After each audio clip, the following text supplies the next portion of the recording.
Vikings.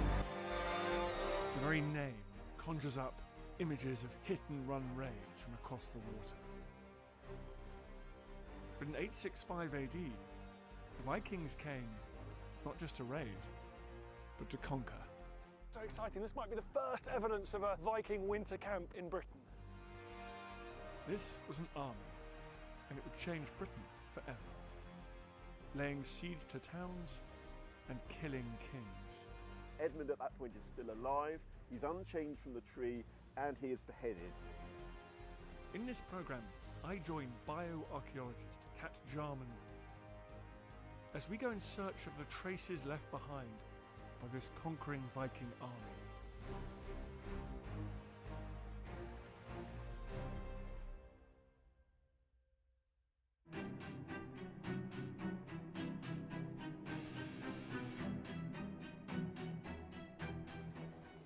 It's one of the epic stories of British history. The attempt in the 9th century by the Vikings to conquer the kingdoms of England, culminating in the battle between Alfred the Great's Wessex and the Viking army.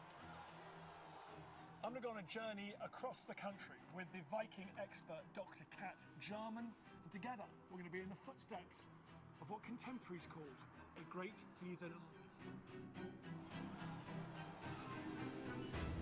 Hey Kat Jarman. Hi Dan. How are you? I'm very well, thank you. This is exciting, eh? The Viking world we're looking at here. Yeah. I mean, is that a useful way to think about people, Vikings? I mean, are we just basically talking about people from what we now call Scandinavia? Basically, yes, but unfortunately we don't really have a much better word to use. So at the moment, Vikings is really the best that we've got. So we're talking about the people who come from Scandinavia, starting these raids, movement out to, well, really, this whole region, going as far west as Iceland, Greenland, North America, obviously attacking England and the rest of northwestern Europe, but also all the way down here, so all the way down the rivers of Eastern Europe, down to the Black Sea, and possibly even further east. So we've got people from here raiding up and down the coast, a definite nuisance, but when does that change into something more threatening, like conquest? So around about the 850s, we start finding out that they're actually not just doing quick raids and going back again, but we have records to suggest that they're actually staying over winter. With the Vikings, it's hard to separate out myth from reality. Icelandic sagas talk of an army led by the sons of Ragnar Lothbrok, now made famous by the Vikings TV series. These sons had wonderful names like Ivar the Boneless and Bjorn Ironside. But the sagas are written centuries after the events they describe. They're more like legends than history. Fortunately, there is a more reliable document. So the key source in all of this really is the Anglo-Saxon Chronicle, and that chronicles year by year the activities and the raids of the Vikings. So we first hear in the 850s that they're over winter, and then something changes in 865. We hear there's something called a great army appearing in East Anglia. So we're now very much focused here in the east of England. So the geography's changed so much since then, but you know, someone like King's Lynn or Great Yarmouth, they land, okay, and then they're here to stay. Yeah, so the only thing really we know is that they're somewhere here in East Anglia, we don't know. What we have from the Anglo-Saxon Chronicle is the record for that year. And it says, and the same year a great raiding army came to the land of the English and took winter quarters in East Anglia and were provided with horses there, and they made peace with them. So actually they get supplies, they get horses, and then somehow they managed to convince essentially the locals that they're allowed to stay. I think I can imagine how that convincing process went. England at this time was divided into four main kingdoms. East Anglia, ruled by King Edward. The Vikings had already encountered him and managed to negotiate a peace, for now. Mercia, ruled by King Burgred. Wessex, where Alfred the Great would soon become king. And Northumbria, which was in the midst of a civil war. These disunited kingdoms were ill-prepared for what they were about to face. Okay, so we've got some Vikings in East Anglia. Worryingly, they've now got horses. What are they doing with them? So according to the Anglo-Saxon Chronicle, they now start moving around and they've got this seasonal warfare. So they go to a new place and then they overwinter and camp out. So one of the first places they go to is York. Up the A1, up the Roman road to York. Yeah, so they are probably using a lot of these Roman roads and a lot of the sort of really quite useful access places. And they're also really good at taking advantage of some of the internal warfare going on. There's a lot happening in Northumbria and in York at the time. That's a really good point, because Britain is divided like at no other time in its 2,000-year history. You've got various things going up in what is now Scotland, lots of principalities in Wales, Northumbria here, Cumbria, Mercia, it's all divided up. Absolutely, so you've got these separate kingdoms. The first kingdom to face the full wrath of the Vikings is Northumbria. The army, probably consisting of several thousand warriors, heads north. And in the year 866, they reach York. One of the major cities of England, probably one of the top 5 most important cities of England, is now in the hands of the Vikings. Exactly. The Anglo-Saxon chronicles give us a dramatic account. Breaking open the town, some of them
One of the major cities of England, probably one of the top 5 most important cities in England is now in the hands of the Vikings. Exactly.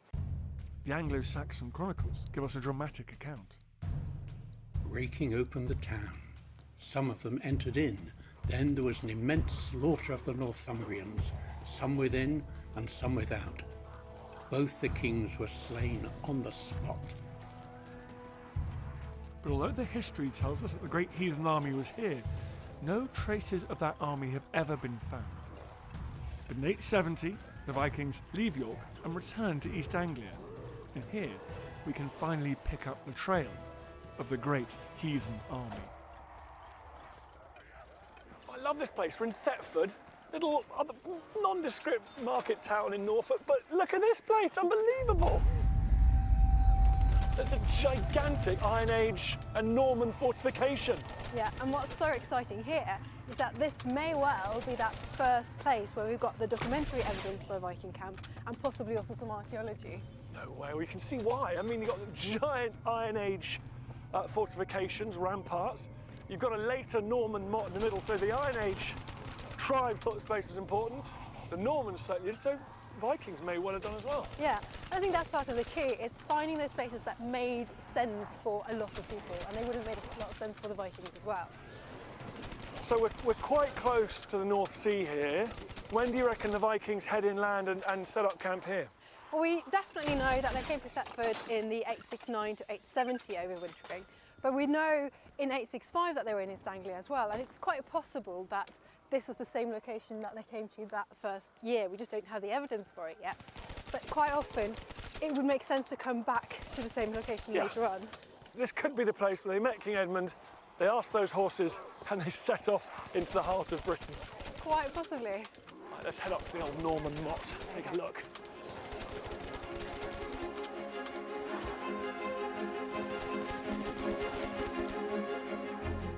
Do you think they often used Iron Age hill forts, so-called, as defensive structures?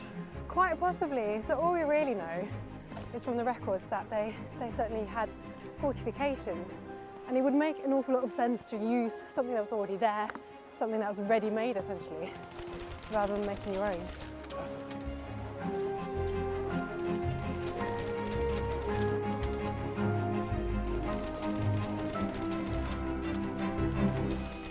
Lots of Viking objects found just over there. Oh, that's so exciting. This might be the first evidence of a Viking winter camp in Britain. Possibly, yeah. So it'd be great if we could actually associate these with them. So this, for example, is a sword that was found with a burial in that housing estate over here. And then a bit further down, other excavations uncovered lots of fragments of weapons, including these arrowheads. And one of these is of a type that was not really used in England at the time, but it was in Scandinavia. Right, okay, that's good enough for me. Yeah. And what's going on? What's the point of your winter camp? Why are they staying there for ages and dropping things? Why don't they get attacking?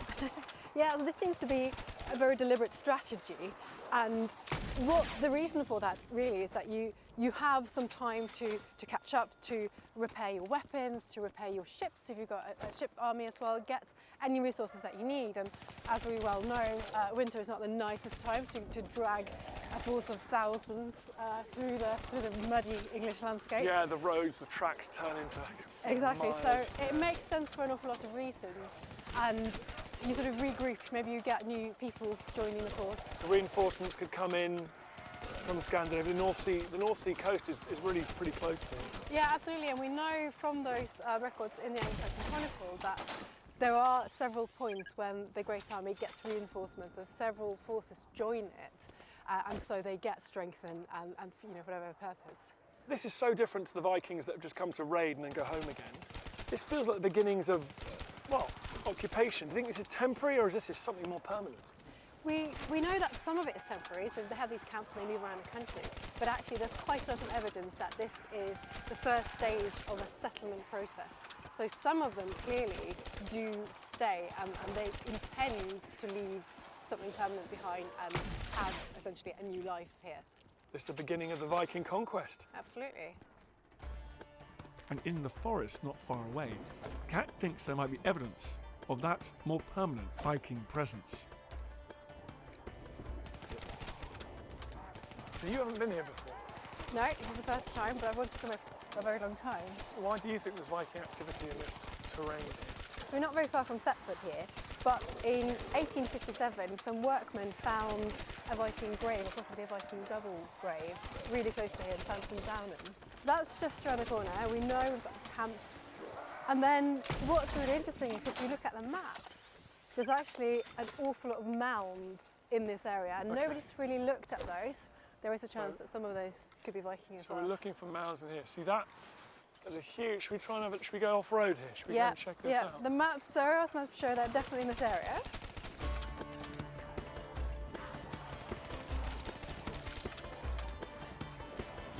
The trouble is, it's difficult to see, isn't it? Yeah, so this forest was planted very recently, and it kind of hides pretty much everything.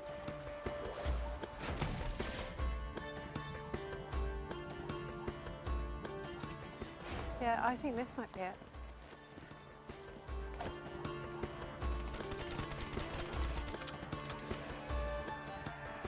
Yeah, it definitely feels like this could be a mound. A big one, actually. A really big one. So is this typical of how the Vikings buried their dead, you know, right across the Viking world? Yeah, so especially in Scandinavia, we do see burial mounds as one of the most common forms of burial. We also do have them at a very sort of select number of places in England, and in particular right next to one of the most significant Viking camps. So what's it mean that all these little mounds that we've always seen on the map and noticed as we strolled past might actually be Viking burial mounds? One of the big questions, and one of the things we haven't quite worked out, is how these raiders really turned to settlers. We know that we've got, you know, really huge numbers, tens of thousands of Scandinavians settling in this country, but that sort of transition, those early phases especially, we don't really know very much about them. So if we can start to understand, start to find those graves, start to find out who those people were and what they did, where they lived, then perhaps we can find that sort of missing link between raiding and settlement. Yeah, I guess the Great Heathen Army didn't leave behind a huge footprint, but what if it was hiding in plain sight and we've just all been walking past their graves all along? Absolutely, and I think it's really worth going back and reinvestigating some of those sites. Get your trowel out. But before we leave, there's another mystery I want to investigate. What became of Edmund, King of East Anglia? To find out, we've come to the beautiful cathedral town of Bury St Edmunds. So I've always wondered, is Bury St Edmunds named after the King Edmund that you mentioned who gave the horses to the Great Heathen Army? Yeah, that's the one. So he was the one who struck a deal with the Great Army when they first arrived in 865. They then went to the north, they went to York into Northumbria, went into Mercia, and then we get to 869 and they come back here, they come back to East Anglia again. So he must have been disappointed to see them back. Surely his calculation was that the Northumbrians and the Mercians would deal with these marauding heathens. Yeah, I imagine so. And we don't know what the terms of the agreement was either, so we don't know what that was and what went wrong. But when they do come back, something breaks down quite quickly, it goes terribly wrong, and it doesn't end well for Edmund at all. So he ends up fighting the Vikings. Yeah, so we end up with a battle between the Vikings and Edmund. Edmund loses, and very soon after he also loses his life. Where's he buried? Well, he was lost for a very long time, but we now think we might know where he is. Is it in Bury St Edmunds? It might be. Francis Young is a historian and author who spent years trying to find out what really happened to St Edmund by studying the historical documents. We have the Anglo-Saxon Chronicle as our earliest source, written about 30 years after the event. And the Anglo-Saxon Chronicle says that the Danes won the battle and killed the king, in that order. What you would normally have in a source like that is you'd say that they killed the king and therefore won the battle. So the fact that the king is killed after the battle suggests that it may well be a separate event. We then have a much later source from over a century later. That's the Passion of St Edmund by a monk called Abbo of Fleury. And that's the story that gives us for the first time details about how Edmund supposedly died.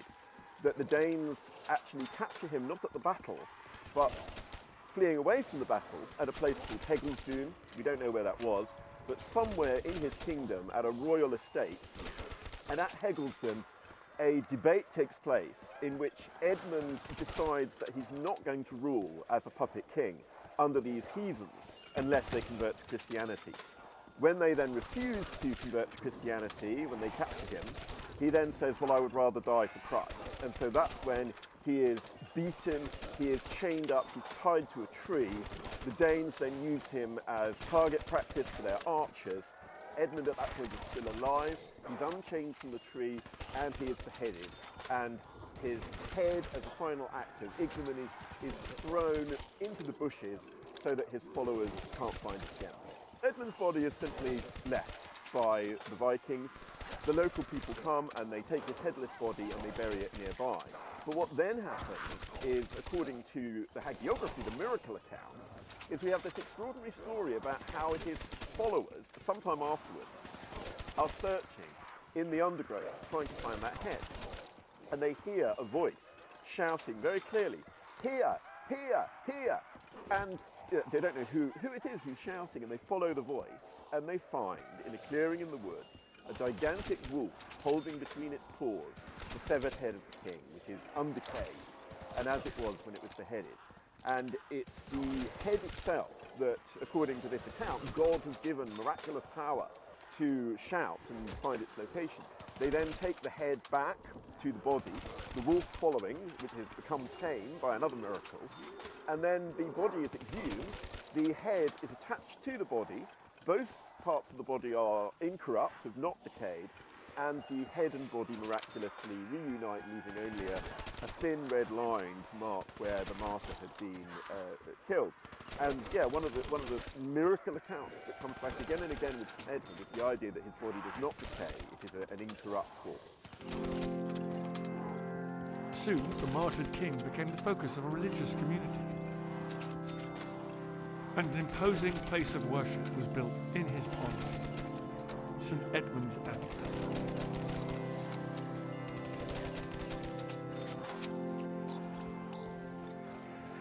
Astonishing, isn't it? Some dramatic ruins. This is the Norman transept of the giant monastery they built here, I guess. He must have been a big deal. He was for a very long time, and he was one of the earliest patron saints of England, and he was venerated for his martyrdom against the Danes for centuries. And a bigger deal is after death than he was during his life. Yeah, definitely. We actually don't really know that much about his life. The most interesting part of Edmund's life is what happens after his death, is what several scholars have observed. And yes, Edmund continues, according to the hagiographical accounts, to perform these miracles. So we have extraordinary miracles at Bury, particularly, where he begins to become a rather scary saint, a very vengeful figure who does not take kindly to anybody meddling with his shrine or his church in any way. His body is moved to the Church of St Mary in Bury St Edmunds, which is at that time a wooden church, and his shrine soon becomes a magnet for pilgrims who donate gold and other rich offerings to that shrine. And so it becomes very attractive to thieves. And we have early examples of people attempting to rob it at night, and Edmund simply freezes them in their place so that they are unable to move. We have other examples of miracles where his hair and his fingernails continue to grow after death and are cut by a holy woman called Oswin who looks after the body, so another sign of the body being completely incorrupt. We have examples of people being punished when they try to touch the body of St Edmund. One of the early abbots of Bury St Edmunds attempts to find out whether Edmund's head is properly attached to his body, having looked at that miracle account about how the two had miraculously joined. And so he asks another monk called Thurstan to hold the feet while the abbot, Leofstan, holds the head. But it's such an impious act that God and St Edmund punishes Leofstan by striking him down with a palsy that affects him for the rest of his life. And so no one ever tries that one again. With these reported miracles, Edmund's fame grows stronger. His importance for the whole country, or for the whole of England really, is part of the reason why this whole site grew to the size it did. Yeah, no, it's a massive monastery, isn't it? What about Edmund himself? He was at the heart of it. What happened to him? So his bones, his body was moved here quite soon after his death, and his relics remained here, and they became a site of pilgrimage for a very, very long time. And in fact, they probably stayed here until about the 16th century, at which point they were lost. So a classic case, Henry VIII dissolves the monastery, 16th century, They're all stripped, the roofs are taken off, the stones all ripped out to be used around the rest of the town.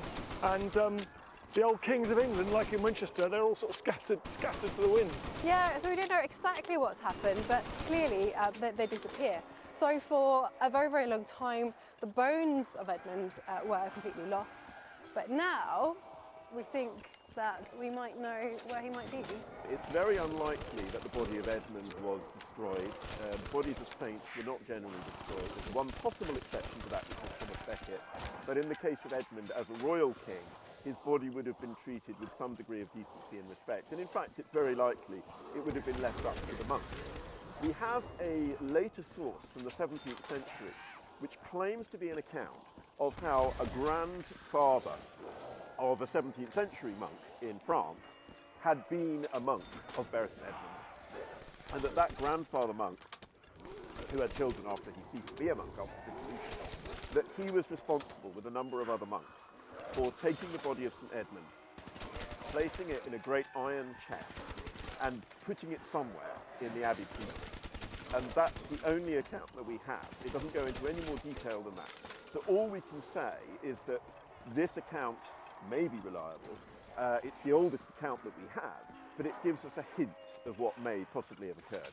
So there's a chance that actually at the point that he was reburied in the 16th century, right here we're now in the crypt of the old abbey, and on the other side here is the old monks' cemetery, and there is a source that suggests he was actually put into an iron coffin and buried somewhere right here. Oh my gosh, that's so exciting. So we've got another king in the car park situation here. Pretty much, because this actually used to be a tennis court until last year, so we had a King under the tennis court. Yeah. If you walk round to the end of the ruined crypt, which is at the very east end of that huge Norman Abbey church, you'll find a raised area of grass. Until very recently, it was the site of some tennis courts.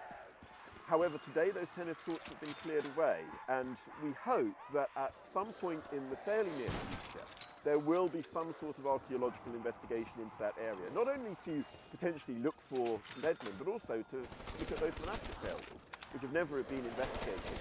Because there was a tennis court on this from quite an early date, the earlier excavations of the Abbey never looked at this area. And so now it's available for potential investigation. I'm getting a bit overexcited here, but we are now within metres of the hapless King Edmund, a man killed by the great heathen army, St Edmund, still buried in Bury St Edmunds. Maybe. Such a downer. At last, we're on the trail of the heathen army. But the archaeology is still elusive. It's time to go back to our HQ to plan our next move.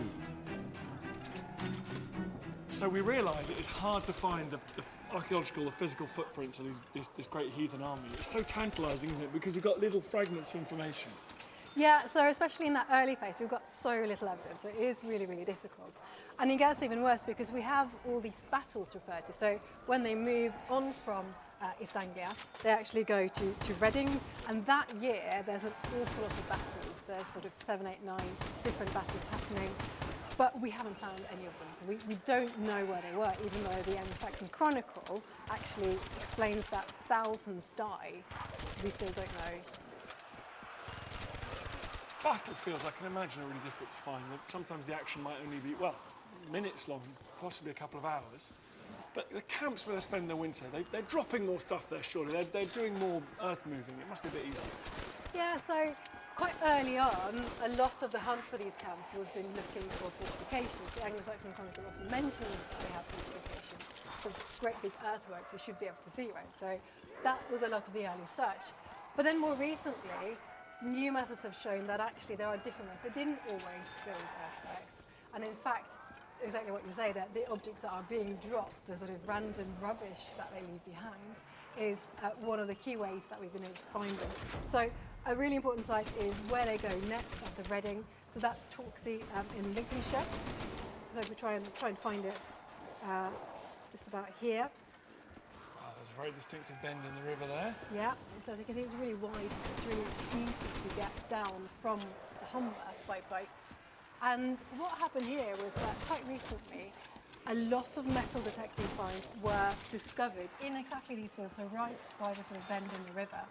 And actually later archaeological works showed that at the time this was an island. So the Trent was really much more water, much higher. So it was a proper sort of isolated location. So they probably didn't need the fortifications, they didn't need the earthworks, it was naturally defended. Ideal place to spend the winter. Absolutely. And the key really there was realising the sort of finds that were essentially a kind of signature or a fingerprint of the Great Army, the sort of things they left behind. Something that's proven invaluable in the hunt for Vikings is the Portable Antiquities Scheme. Through this scheme, metal detectorists can report objects they've found. With over 1.5 million finds recorded, archaeologists can search for patterns that would otherwise be missed. So one of the key types of objects are these little things here. So these are from a different site. These are What are these? little gaming pieces. This is a Viking gaming piece? Yes. Like a chess piece or something like that? Yeah, like a sort of checkers or something Wow. like that.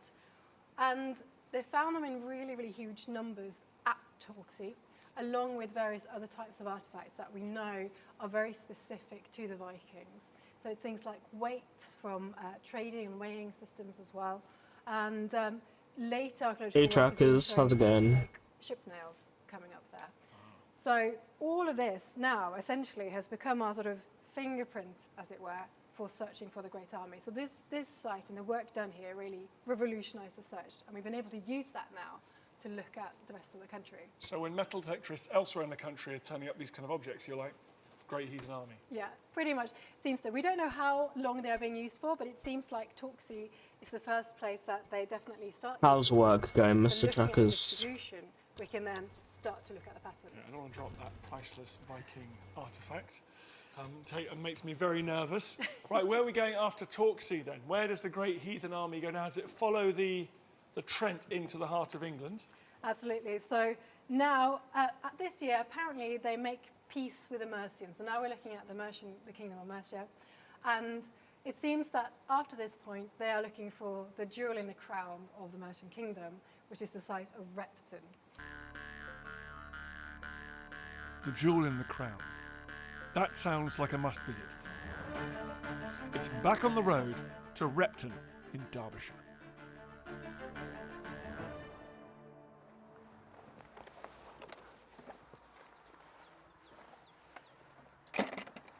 I know it's silly, but when I visit places that were at the centre of kind of bloody, dramatic events in our history, even though it's more than 1,000 years ago, I still feel like it should be like that today, but of course now it just feels like a lovely, beautiful country church. Yeah, this sort of feels like as idyllic as you can get in England, doesn't it, really? But it definitely was not like that in the late 9th century.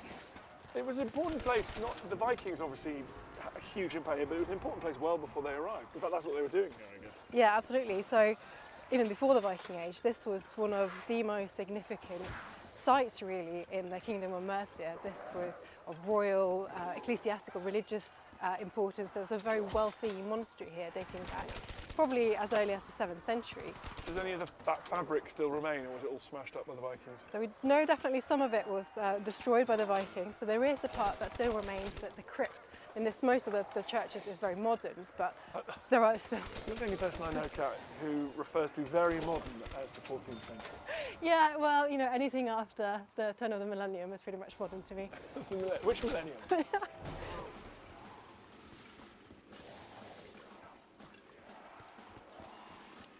I'm doing alright, thank you. Yeah, this is the Anglo-Saxon And crypt. this is Anglo-Saxon now, these rocks here. Whoa. So this here is definitely when we're now in the crypt. This is all part of the Mercian monastery. Amazing. Time travel. Yeah, absolutely. This is what's so extraordinary. This is what was here when the Vikings arrived. They would be touching the same pillars that we're touching today. And that's pretty unusual in Britain, isn't it? There's not much stone architecture left from the 9th century, but this got older. Yeah, this is 8th century, certainly, possibly even before that. So there's not much of that at all. So it's very rare in the whole country to have evidence of that remaining. This is one of the most special early medieval bits of architecture in the UK. Yeah, definitely. And what's really nice as well is you can see things like traces of paint.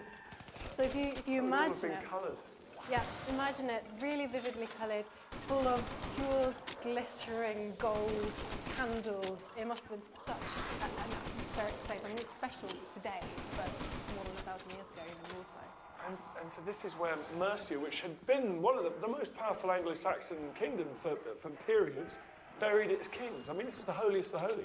Yeah, so we know that several of the Mercian dynasty, the royal dynasty, were buried here, and this crypt itself would have been that mausoleum. So this would have been where those, possibly in these alcoves here, would have had essentially the remains of those kings. And people would come here so much to visit. And this was all part of the bigger monastery site, which is very wealthy. It's a double house monastery for men and women. So it might have been a small town around it as well. So this is, we can't really talk about things as a capital city, I guess, but this would have been one of the most important religious, political, royal sites in Mercia. Absolutely, and this would have been known far and wide, so a very deliberate place for the Vikings to attack. So this would have been filled with all sorts of riches, so there'd be a lot that they could take away, a lot of wealth here. But it was much more than that. It was a very much a political statement, knowing that it was such an important religious site.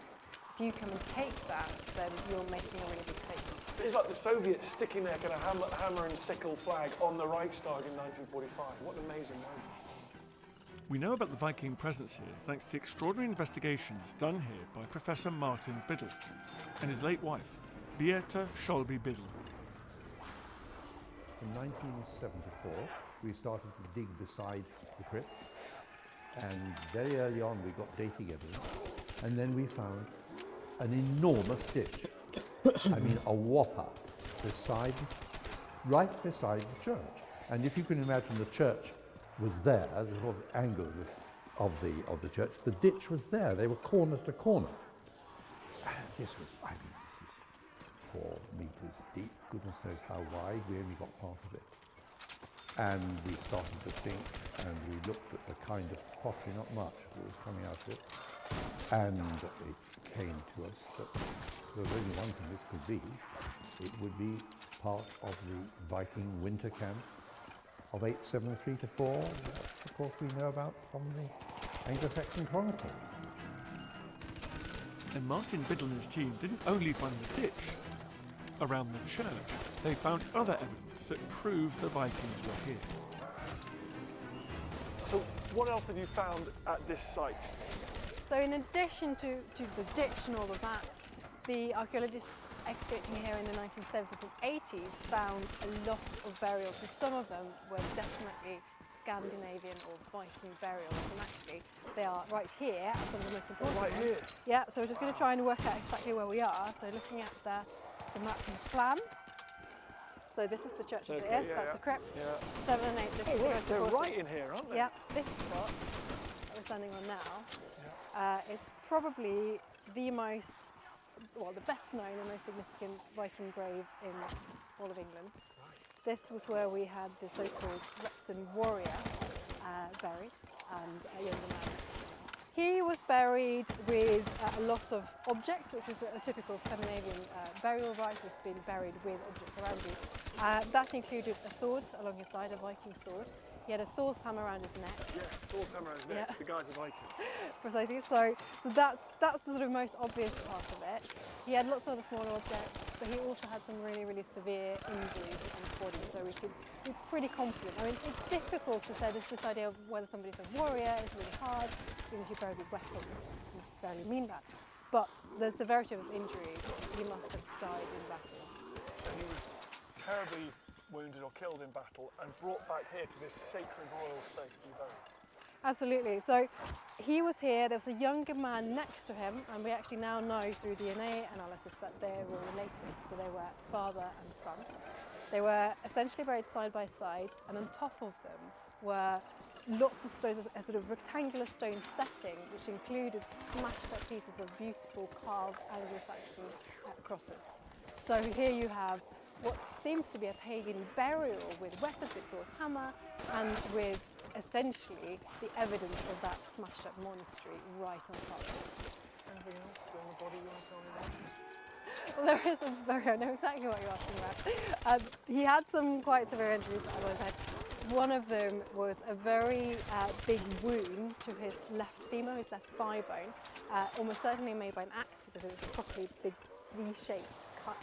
But he went so closely down diagonal from his left hip that it's almost certain that it would have cut off part of his penis as well. More evidence. What a gamer. Well, the likelihood of that is that those who buried him actually placed a boar's tusk in between his legs. Right, so he could still enjoy life full in the afterlife. Presumably that was the reason. That's burials right here, just outside the royal crypt. What statement are the Vikings trying to make? Yeah, I think that's the really key point here in Rathdrum. This isn't just something that they do and then move away and forget all about.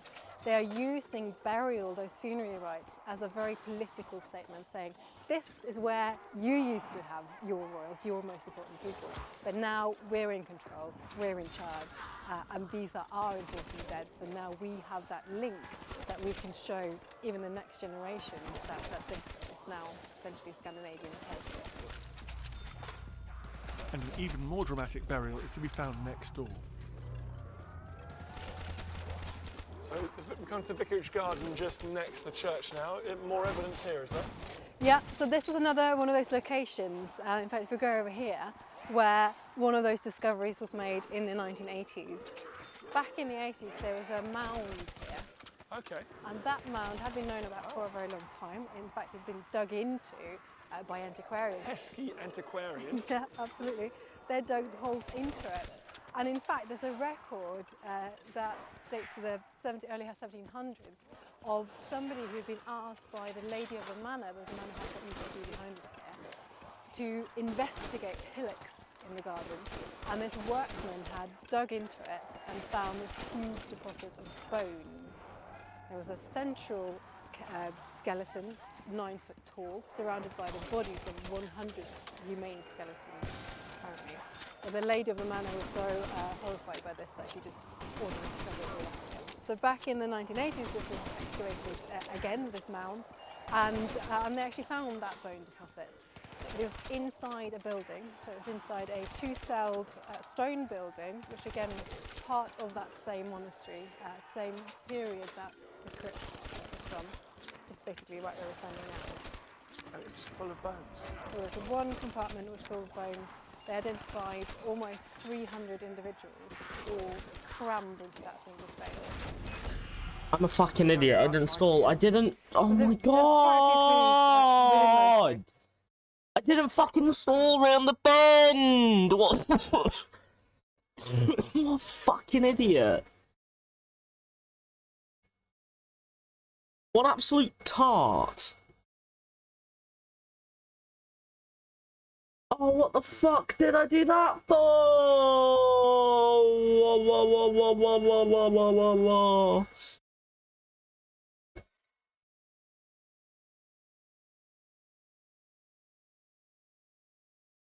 Oh, that's not good.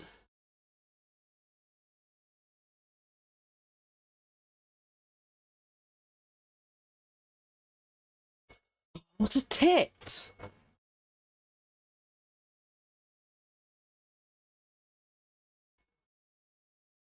Yeah, maybe I shouldn't be watching documentaries while trying to play this.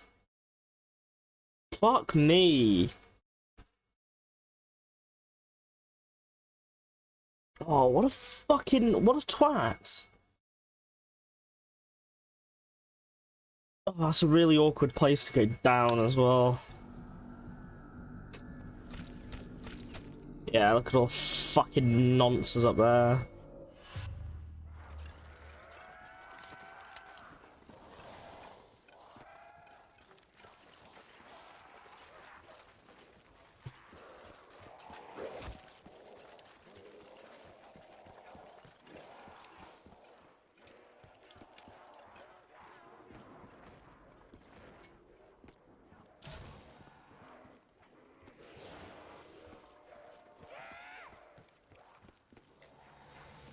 What a silly fucking thing to do.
You've been doing this for for almost 80 hours. Let that sink in. I mean, it's a good way to look at it from an outside perspective, yeah. But when you look at it like in comparison to stuff like BO1, Reset is like 70 something hours. So this is just one reset on BO1.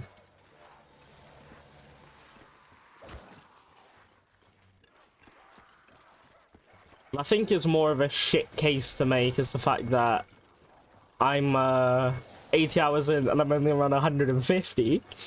That's that's the biggest gig of the teeth. Because, like I say, this is a reset for BO1. Quite a few maps. Like, on average, that is.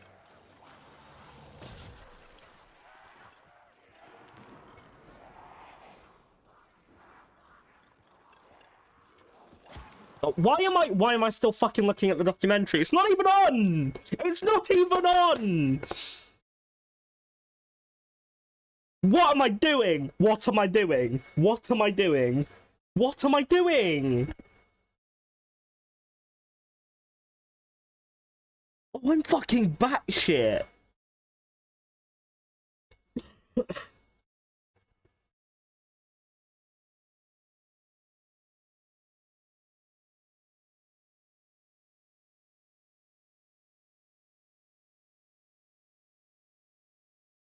It's not even on, and it's still fucking distracting me. What a stupid tosser. I'm gonna blame you, trackers.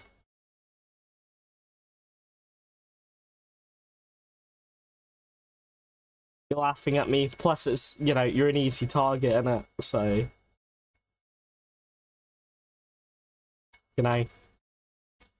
Such a meanie thing? Fuck off.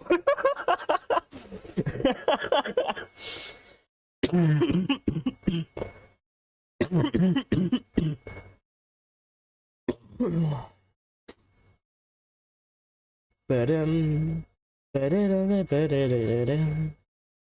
Ba-da-da-da-da-da-da-dum. Ba-da-da-da-da-da-da-dum. Ba-da-da-da-da-da. Do-do-do-do-do-do.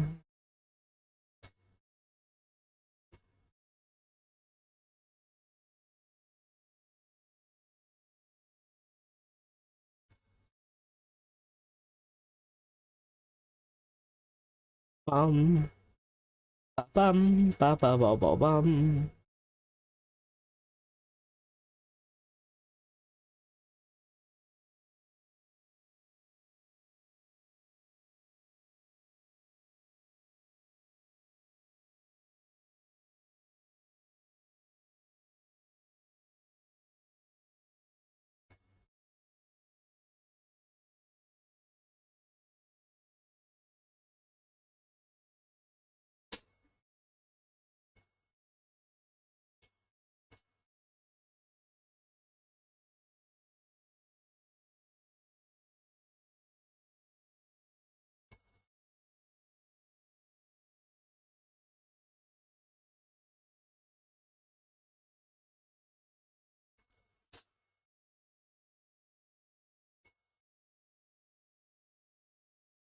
Ah, fucking hell. What do I do, trackers? What do I do?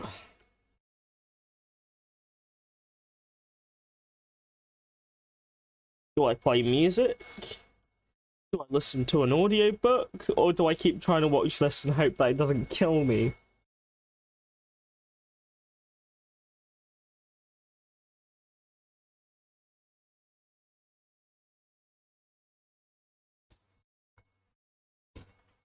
So I'm bouncing between all three.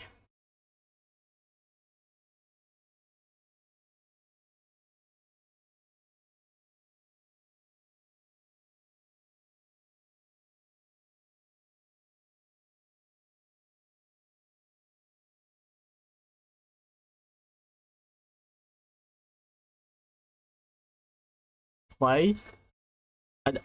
Yeah, but like, What do I listen to while I'm playing?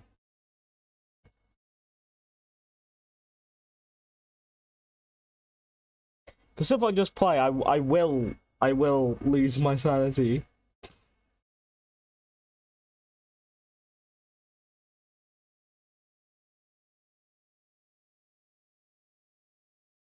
So, yeah, yeah. Well, I'm glad you know what you're doing, you fucking dick. Right?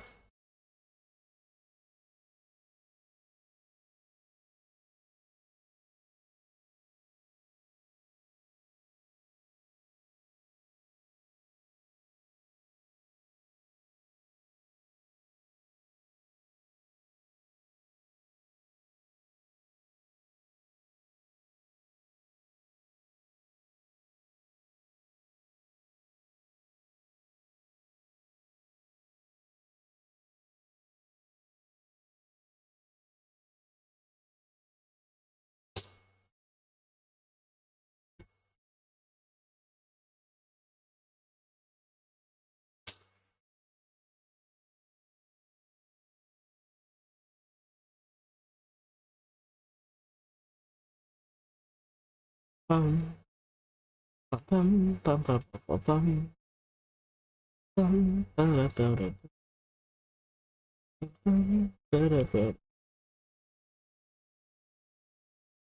Yeah.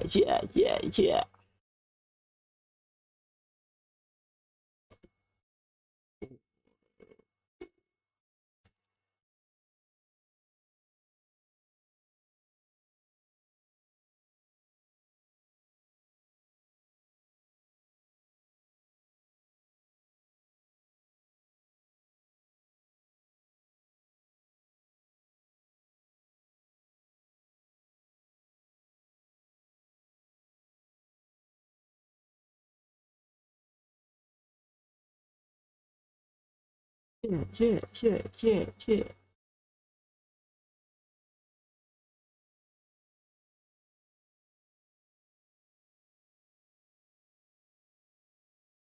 What? What?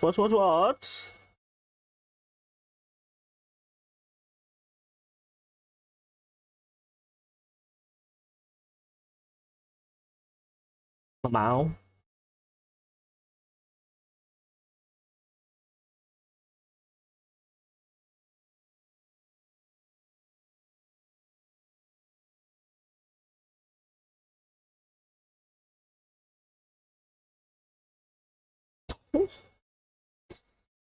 Whoa! That's not good.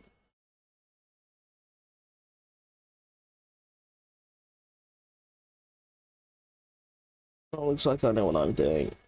Bang. Bang.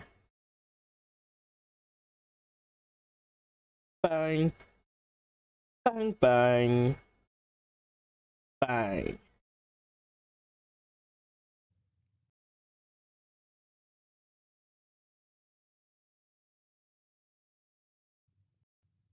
Chapter 49. Bang. Now we must tell of Skamketl. He rode after some sheep up along Rangarvellir, and he saw something shining in the path. He found a knife and belt, and thought he recognized both of them. He went with them to Kirkjubær. Otkell was out of doors when Skamketl came. He spoke to him and said, "Know you anything of these things?" "Of course," said Otkell, "I know them." "Who owns them?" asked Skamketl. "Melkolv the slave," said Otkell. "Then more shall see and know them than just we two," said Skamketl. "For true will I be to you in council." They showed them to many men, and all knew them. Then Skamketl said, "What counsel will you now take?" "We shall go and see Mörd Valgarðsson," answered Otkell, "and seek counsel of him." So they went to Hov, and showed the things to Mörd, and asked him if he recognized them. He said he knew them well enough, but what was there in that? "Do you think you have a right to look for anything at Hlíðarenda?" "We think it hard for us," said Skamketl, "to know what to do, when such mighty men have a hand in it." That is so, sure enough, said Murth. But yet I will get to know those things out of Gunnar's household which none of you will ever know. We would give you money, they said, if you would search out this thing. That money will be hard earned, answered Murd. But still, perhaps it may be that I will look at the matter. They gave him 3 marks of silver for lending them his help. Then he gave them his counsel, that women should go about from house to house with small wares and give them to the housewives, and mark what was given them in return. For, he said, it is the turn of mind of all men first to give away what has been stolen, if they have it in their keeping. And so it will be here also, if this has happened by the hand of man. You shall then come and show me what has been given to each in each house, and I shall then be free from further share in this matter, if the truth comes to light. To this they agreed, and went home afterwards. Murd sent women about the country, and they were away half a month. Then they came back and had big bundles. Murd asked where they had most given them. They said that at Hlíðarenda most was given them, and Hallgerð had been most bountiful to them. He asked what was given them there. Cheese, said they. He begged to see it, and they showed it to him, and it was in great slices. These he took and kept. A little after, Murd went to see Otkell, and bade that he bring Thorgerð's cheese mould. And when that was done, he laid the slices down in it, and lo, they fitted the mould in every way. Then they saw too that a whole cheese had been given to them. Then Murd said, now you can see that Hallgerð must have stolen the cheese. And they all passed the same judgment. And then Murd said that now he thought he was free of this matter. After that they parted. Shortly after, Kolskegg fell to talking with Gunnar and said, ill is it to tell, but the story is in every man's mouth that Hallgerð must have stolen the cheese, and that she was at the bottom of all that great destruction at Kirkjubæ. Gunnar said that he too thought that must be so. But what is to be done now? Kolskegg answered, it is your duty to make atonement for your wife's wrong, and I think it best that you go to see Otkell and make him a handsome offer. This is well spoken, said Gunnar, and so it shall be. A little later, Gunnar sent after Thráinn Sigfússon and Lampi Sigurdsson, and they came at once. Gunnar told them whither he meant to go, and they were well pleased. Gunnar rode with 11 men to Kirkjubæ and called Otkell out. Skamkell was there too, and said, I will go out with you, and it will be best now to have the balance of wit on your side. And I would wish to stand closest by you when you need it most. And now this will be put to the proof. I think it best that you put on an air of great weight. Then they, Otkell and Skamkell, and Hallkell and Hallbjörn, went out, all of them. They greeted Gunnar, and he took their greeting well. Otkell asked where he meant to go. No further than here, said Gunnar, and my errand here is to tell you about that bad mishap, how it arose from the plotting of my wife and that slave whom I bought from you. It is only what was to be expected, said Hallbjörn. Get the fucking tea gun, Now mate. I will make you a good offer, said Gunnar. And the offer is this, that the best men here in the country round settle the matter. This is a fair-sounding offer, said Skamkell, but an unfair and uneven one. You are a man who has many friends among the householders, but Otkell has not many friends. Well, said Gunnar, then I will offer you that I shall make an award and pronounce it here on this spot, and so we will settle the matter, and my good will shall follow the settlement. But I will make you an atonement by paying twice the value of what was lost. This choice you shall not take, said Skamkell, and it is unworthy to give up to him the right to make his own award, when you ought to have kept it for yourself. So Otkell said, I will not give up to you, Gunnar, the right to make your own award, I see plainly, said Gunnar, the help of men who will be paid off for it one day, I dare say. But come now, pronounce an award for yourself. Oddkell leant towards Skamkell and said, What shall I answer now? This you shall call a good offer, but still put your suit into the hands of Gissur the White and Geir the Priest. And then many will say this, that you behave like Hallkell your grandfather, who was the greatest of champions. Well offered is this, Gunnar, said Oddkell. But still my will is you would give me time to see Gissur the White. Do now whatever you like in the matter, said Gunnar. But men will say this, that you cannot see your own honour if you accept none of the choices I offer you. Then Gunnar rode home, and when he had gone away, Hallbjörn said, Here I see how much man differs from man. Gunnar made you good offers, but you would take none of them. Or how do you think to strive with Gunnar in a quarrel when no one is his match in fight?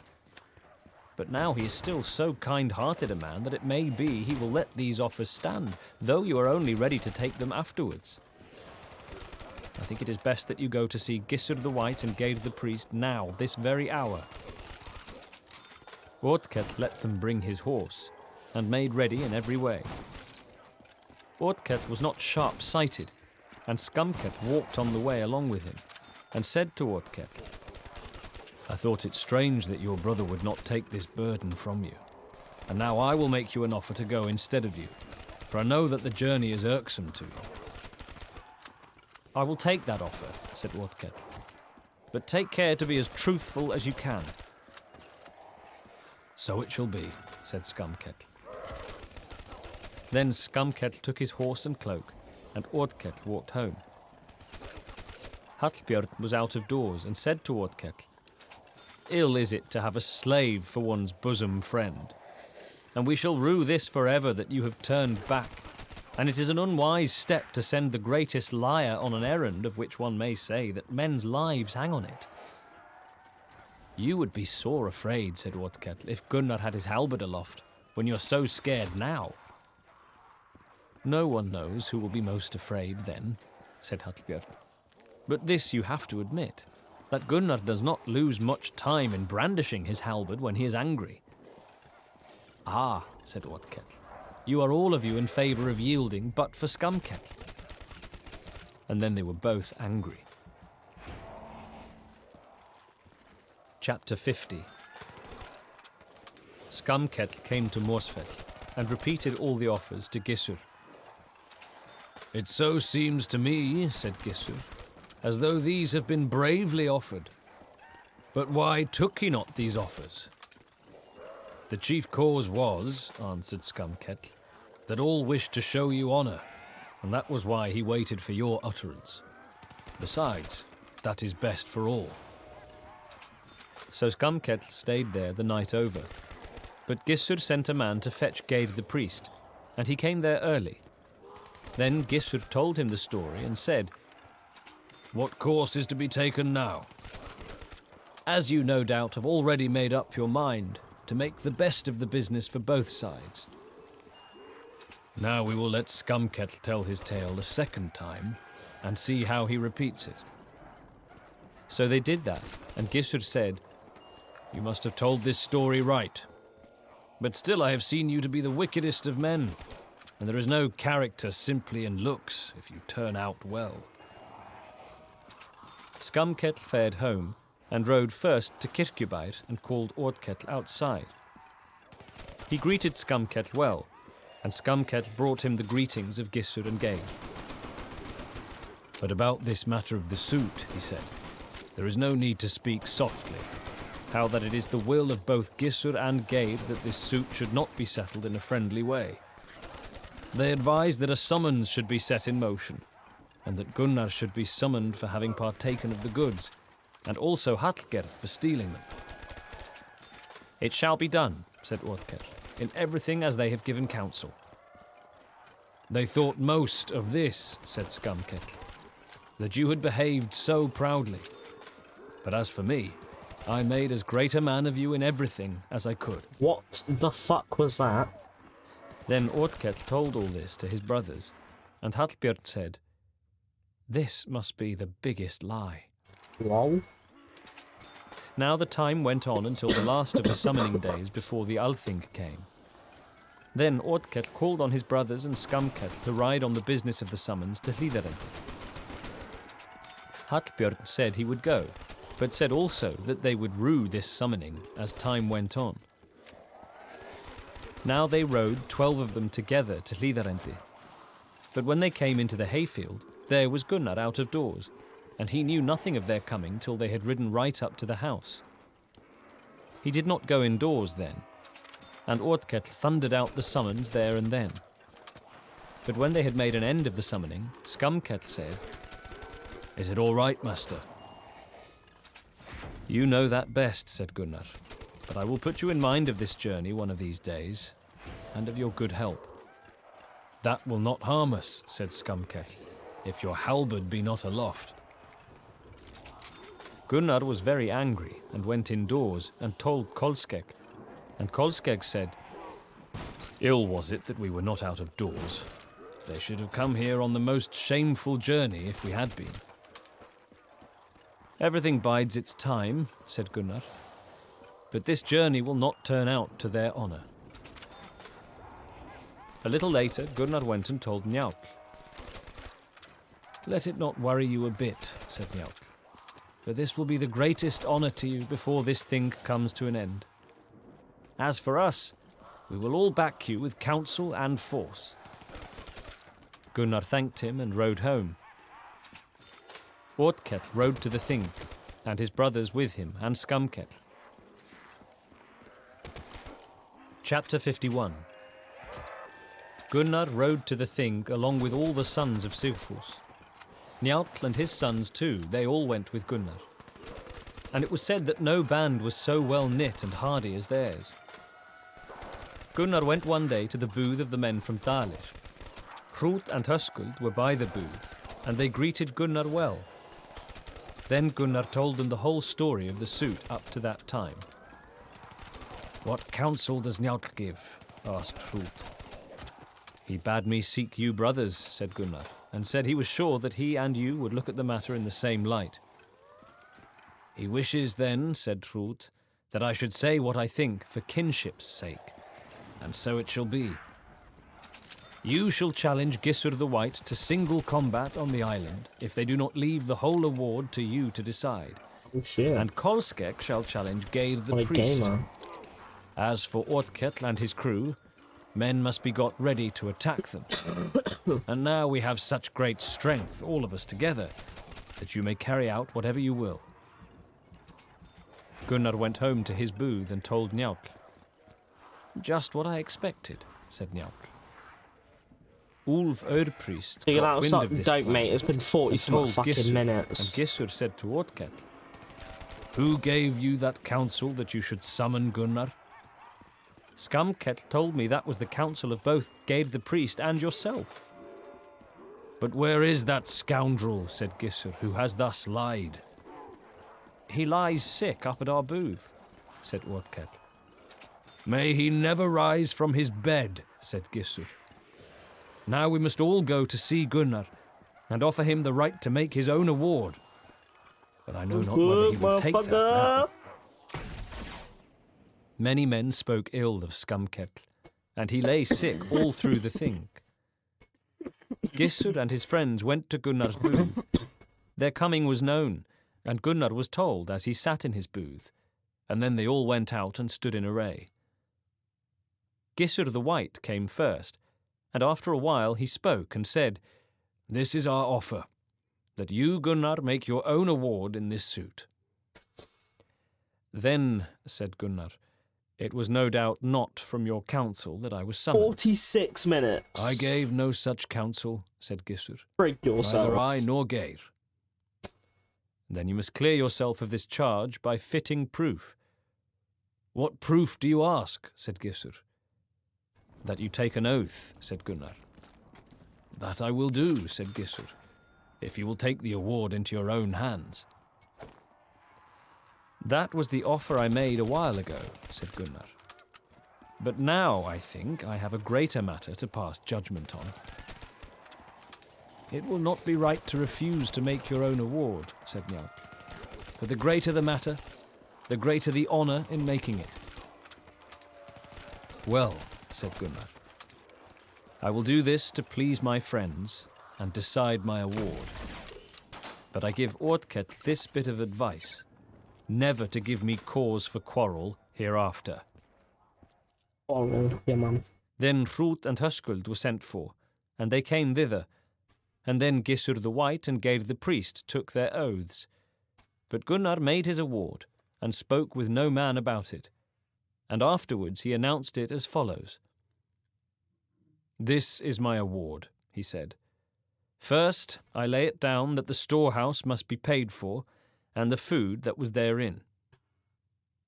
But for the slave, I will pay you no fine, for you hid his faults. But I award him back to you. For as the saying is, birds of a feather flock together. Then, on the other hand, I see that you have summoned me in scorn and mockery, and for that I award to myself no less a sum than the value of the house that was burned and the stores in it. But if you think it better that we not settle, then I will let you have that choice. But if so, I have already made up my mind what I shall do, and then I will fulfill my purpose. What we ask, said Gissur, is that you should not be hard on About Ortkell. 2 hours and We beg this of something. you, on the other hand, that you would be his friend. Completely depends on trades. That shall never be, said Gunnar, so long as I live. But he shall have Scumketl's friendship. On that he has long lent. Well, answered Gissur, we will close with you in this matter, though you alone lay down the terms. Then all this atonement was made, and hands were shaken on it. And Gunnar said to Ortkell, it would be wiser to go away to your kinsfolk. But if you stay here in this country, take care that you give me no cause of quarrel. That is wholesome counsel, said Gissur, and so he shall do. Yeah, man. So Gunnar had the greatest honour from that suit, and afterwards men rode home from the thing. Then Gunnar sat in his house at home, and so things were quiet for a while. Chapter 52. There was a man named Runolf, the son of Ulf Ørpriest, who lived at Dal. Truckers. When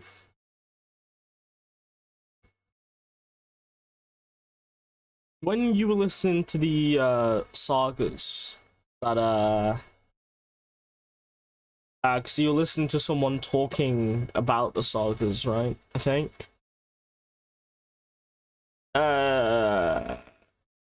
Topic, but did you hear the battle of I think it was Ivar when he invaded Sweden? Did you hear about that? 'Cause the show sort of stops after the Bruce, I think. No, it stops after Harald becomes the first king of Norway, I think, right? Not that I remember, no. So you don't know about the mad cow? The mad possessed cow bullshit that the fucking Swedish tried unleashing amongst the Danes.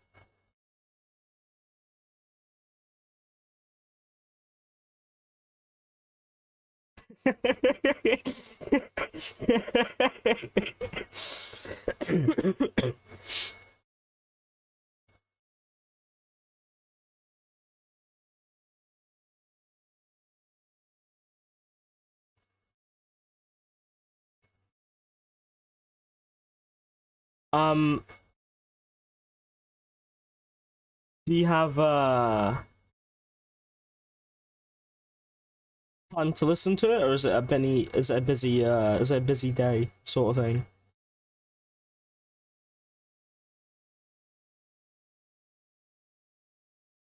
It's I can just quickly play the battle if you wanted to hear that. That was so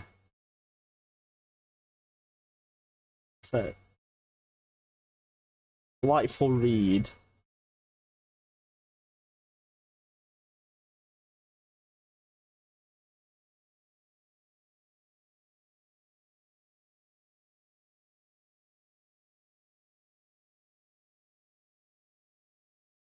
Yeah, let me find it.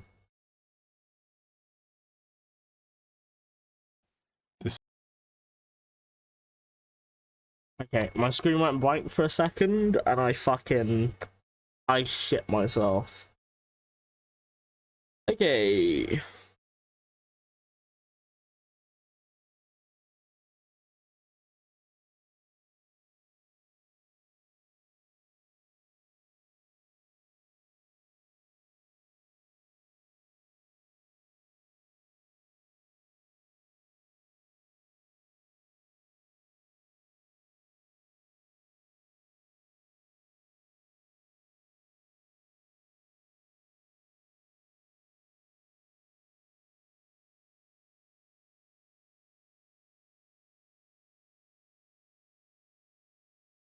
Why are you being a cock?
I'm trying to fucking find it.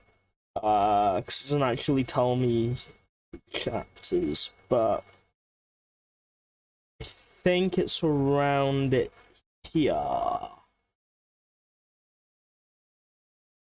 Chapter 12. The Fall of King Oystein. Now it happened that some men escaped and came to King Oystein, and told him that a great army had come into his kingdom. Cruel men who were difficult to deal with and left nothing undone when it came to destroying everything in every place they went, and they left not one house standing. When King Oystein heard this news, he thought he knew who these Vikings must be. He ordered the war arrow sent all through his kingdom, calling to him all the men who owed him allegiance and wished to give him aid and who could hold a shield. Oystein said, "We will take our goddess, the cow Sibylla, with us, and let her run at the front of the troops. And I suspect that it will go as before, and they will be unable to stand her mooing." Yeah, it's slightly before.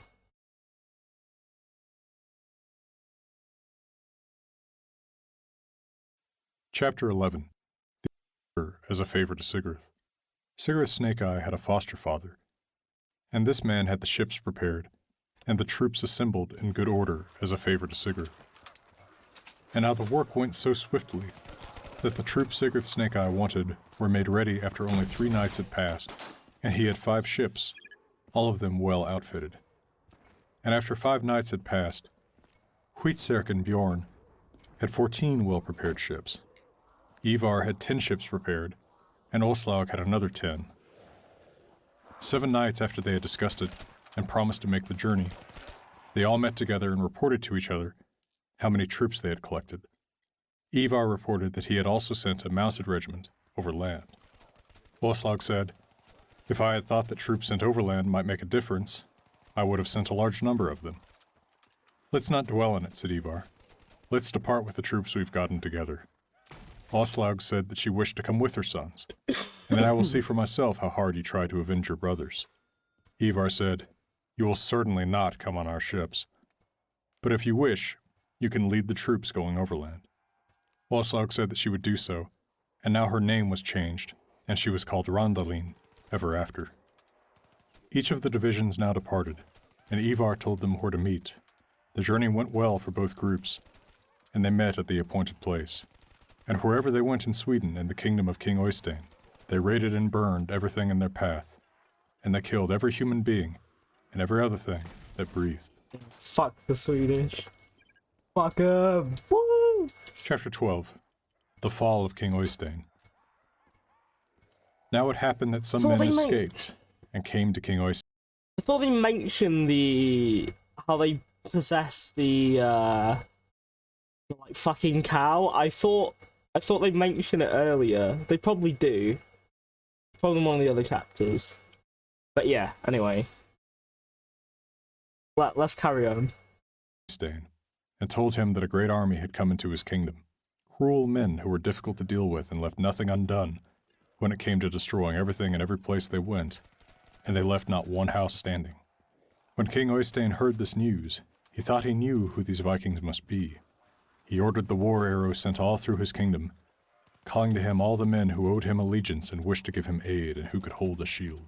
Oystein said, "We will take our goddess, the cow Sibelia, with us, and let her run at the front of the troops, and I suspect that it will go as before and they will be unable to stand her mooing.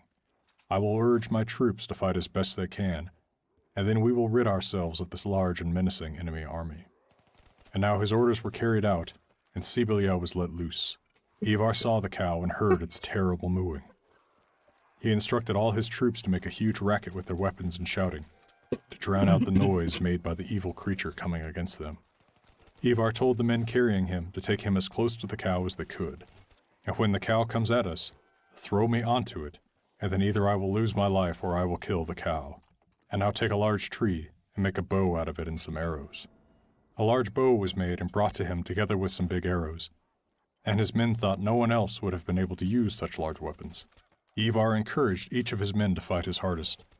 The troops went forward with great ferocity and noise, and Ivar was carried forth ahead of all of them. There was such a loud noise made when Sibelia mooed that they heard it just as clearly as if they had been silent and stood at attention. The mooing drove all of the men insane, except the Ragnarsons, so much so that they wanted to fight among themselves. While these monstrous things were happening, the men who were carrying Ivar saw him pulling back on his great bow, as if it were nothing more than a flimsy elm branch, and having done so, they saw him put 2 arrows on it. And then they heard him shoot the arrows, and the bowstring snapped louder than they had ever heard. They saw that his arrows were flying out one after the other as fast as if they had been shot from the strongest crossbow, and they flew so true that each arrow hit Sibelia on a different eye. And now the cow fell, tumbling over head first, and its mooing became much worse than before. The cow now came charging at them again, and Ivar told his men to throw him at the cow, and he seemed as light when they threw him as if he were a little child. They did not stand very close to the cow when they threw Ivar at it. When Ivar landed on the back of the cow, he fell as heavily as a boulder would. Every bone inside the cow broke, and the cow met its death in this way. Ivar ordered his men to pick him up as fast as they could. When they had picked him up, he spoke, and his voice carried so loudly that every man in the army felt that he was speaking to him directly, even if he was far away, and they listened carefully to his instructions. As he ended his speech, his men who had been fighting one another stopped, and not much damage had been done, as they had not been fighting one another long. Ivar encouraged them to fight as hard as they could against their enemies, and he said, "I think the worst part is past, since their cow is dead." Now each side had regrouped its warriors, and they fell together in battle. The battle was so hard that all the Swedes swore they had never been in a harder trial by combat. Brothers Hvitserk and Bjorn pushed forward so hard, listened carefully to him, and he seemed as light when they threw him as if he were a little child. His men who had been fighting one another stopped, and not much damage had been done, as they had not been fighting one another long. Ivar encouraged them to fight as hard as they could against their enemies, and he said, "I think the worst part is past, since their cow is dead." Now each side had regrouped its warriors, and they fell together in battle. The battle was so hard that all the Swedes swore they had never been in a harder trial by combat. The brothers Huitserk and Bjorn pushed forward so hard that no enemy could stand against them. Such a large part of King Øystein's army was killed that only a minority were left standing, and some were in retreat. The battle ended with the death of King Øystein and the victory of Ragnar's sons. They spared whatever enemies of theirs were left alive. Ivar said that he did not wish to raid any longer in this land, now that it no longer had a ruler. I would prefer if we went where we'd find more opposition, he said. And Randalin went home with some of their troops, but her son Sigurd Snake-Eye went with his brothers in every one of their raids afterwards.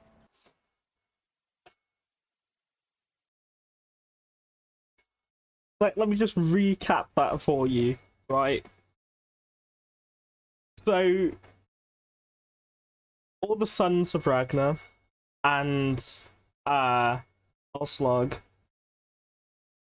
gathered this great army to take over Sweden, right?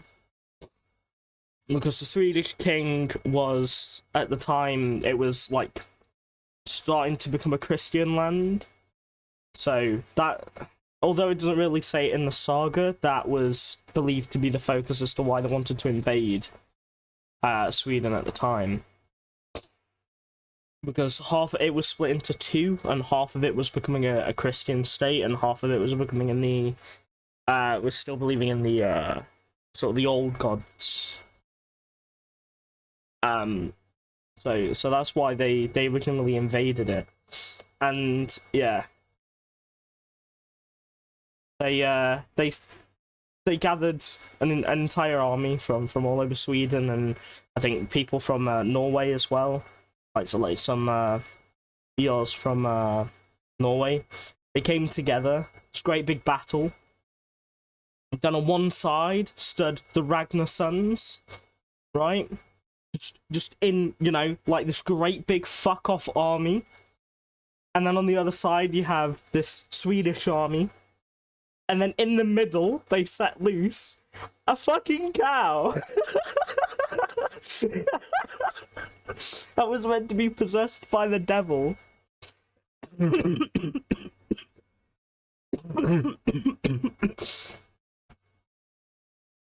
That's how they tried to get the edge from these people that were so determined to conquer. Is by a fucking cow. That always gets me, man.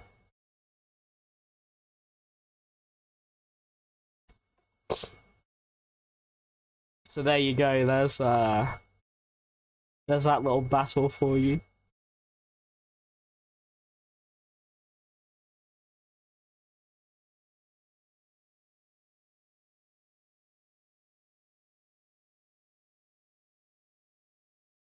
Oh, that's...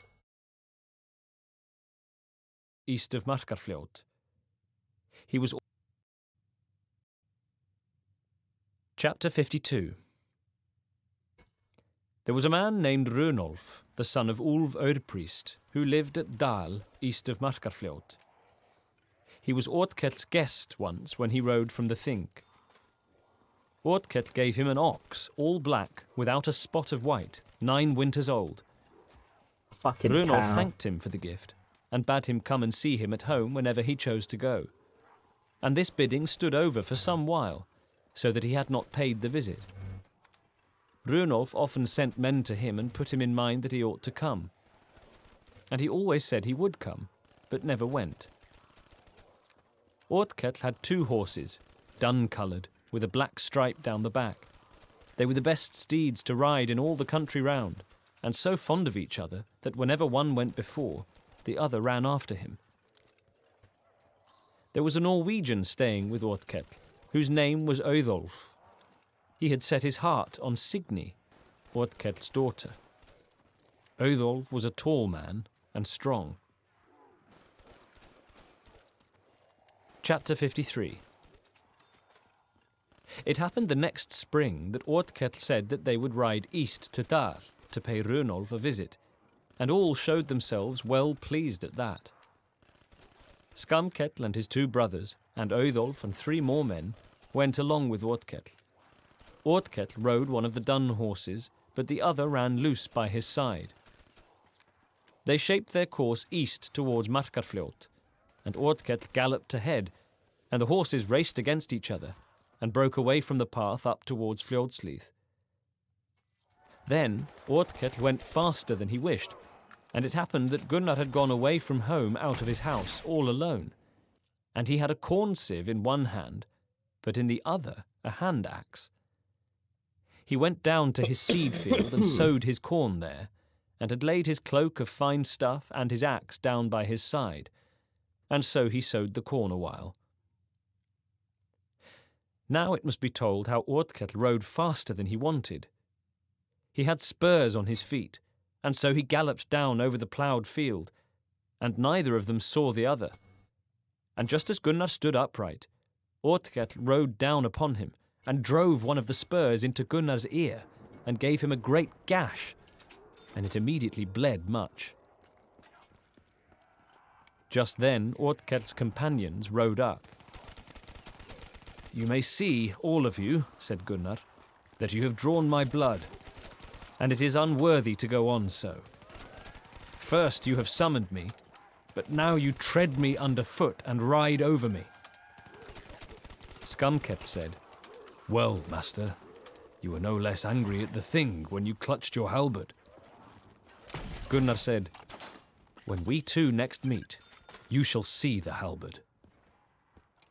After that they parted thus, and Scumketl shouted out and said, "Ride hard, lads."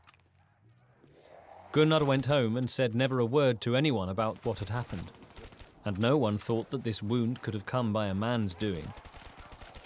It happened, though, one day that he told to his brother Kolskegg, and Kolskegg said, "This you shall tell to more men, so that it may not be said that you lay blame on dead men. For it will be disputed if witnesses do not know beforehand what has passed between you." Then Gunnar told his neighbours, and there was little talk about it at first. Ordketl came east to Dal, and they got a hearty welcome there, and sat there a week.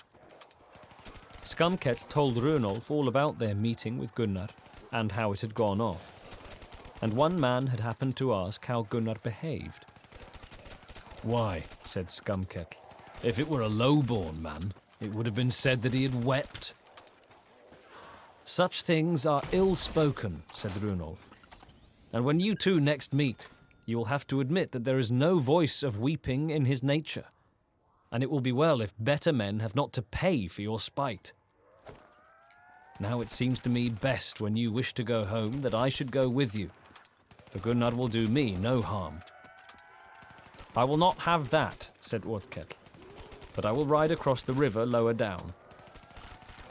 Runolf gave Ordketl good gifts, and said they should not see one another again.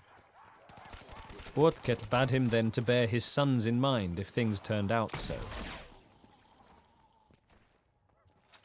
Chapter 54. Now we must take up the story and say that Gunnar was out of doors at Hlíðarendi and saw his shepherd galloping up to the yard. The shepherd rode straight into the hayfield, and Gunnar said, "Why do you ride so hard?" "I will be faithful to you," said the man. "I saw men riding down along Markarfljót, 8 of them together, and 4 of them were in coloured clothes." Gunnar said, "That must be Ordketl." The lad said, "I have often heard many temper-trying words of Scumketl's.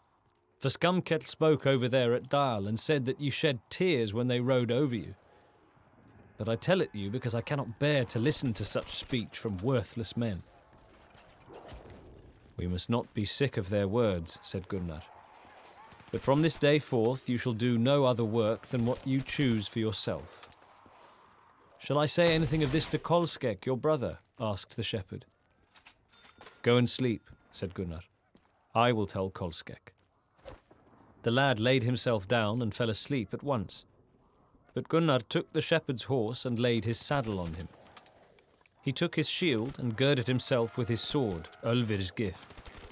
He set his helmet on his head, took his halberd, and it rang out loudly, and his mother Rannveig heard it. She went up to him and said, "So angry are you now, my son, and never saw I you like this before."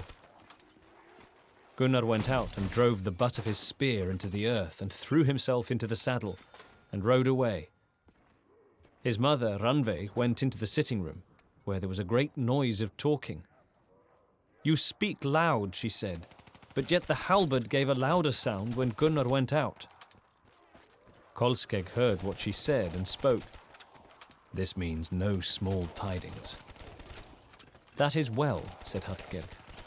"Now they will soon prove whether he goes away from them weeping."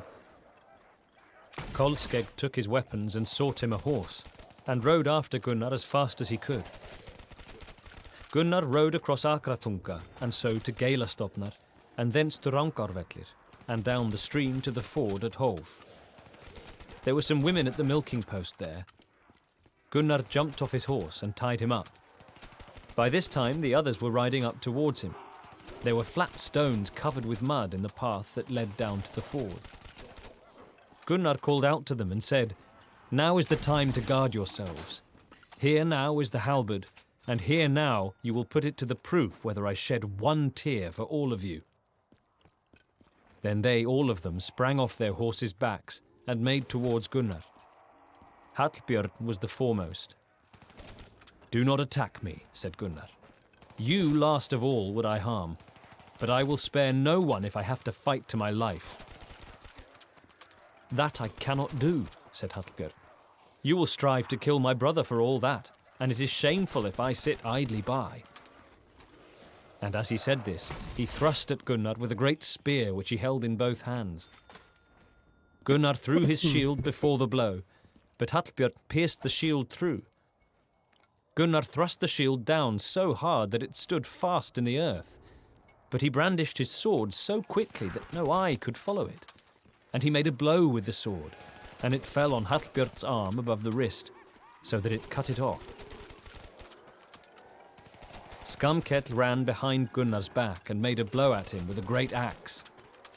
Gunnar turned round upon him and parried the blow with the halberd, and caught the axe under one of its horns with such a wrench that it flew out of Skamkell's hand away into the river. Then Gunnar sang a song.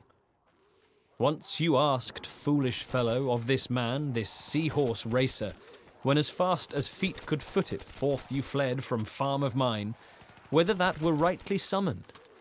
Now with gore the spear we redden, battle eager, and avenge us thus on you, vile source of strife." Gunnar gave another thrust with his halberd, and it went through Skamkell, and lifted him up and cast him down in the muddy path on his head. Auðolf the Norwegian snatched up a spear and launched it at Gunnar. Gunnar caught the spear with his hand in the air and hurled it back at once, and it flew through the shield and the Norwegian too, and so down into the earth. Otkell smote at Gunnar with his sword, and aimed at his leg just below the knee, but Gunnar leapt up into the air, and he missed him. Then Gunnar thrust at him the halberd, and the blow went through him. Then Kolskegg came up and rushed at once at Hallkell, and dealt him his death blow with his short sword. There and then they killed 8 men. A woman who saw all this ran home and told Mörð, and asked him to part them. "They only will be there," he said, "men about whom I care not, though they slay one another." "You cannot mean to say that," she It would have said. fucking made "Your that if I didn't get kinsman hit. Gunnar and your Like, friend where the Otkell fuck will was be the other there." zombie? "Wretch that you are," Jesus he said, fucking "you are always Christ. chattering." And so he remained indoors. I got hit just before I made it through both of those fucking zombies. That gap was open. You're fucking kidding me.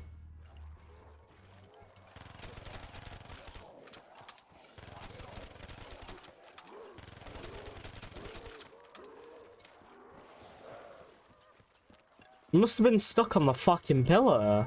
That's ridiculous.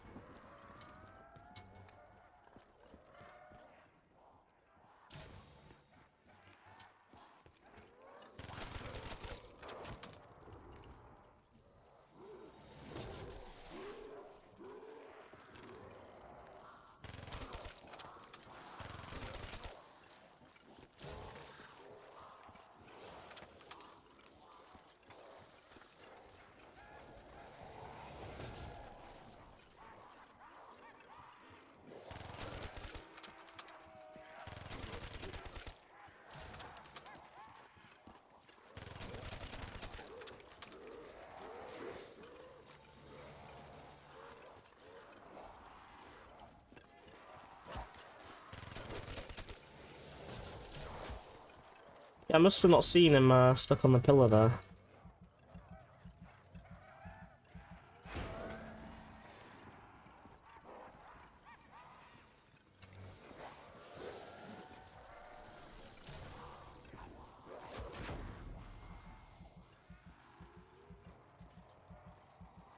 Green.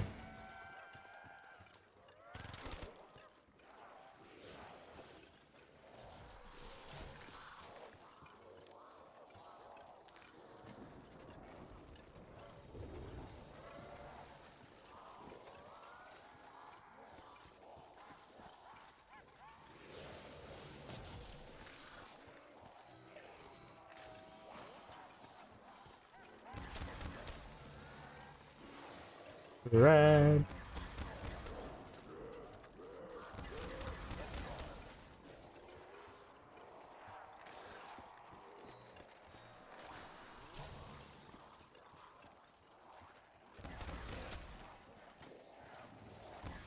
Right.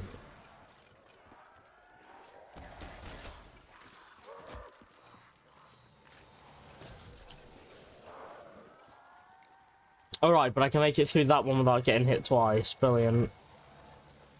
Without getting hit at all. Amazing.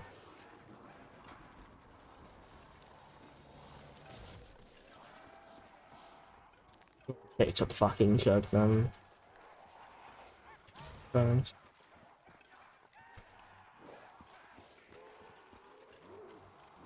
Perfect.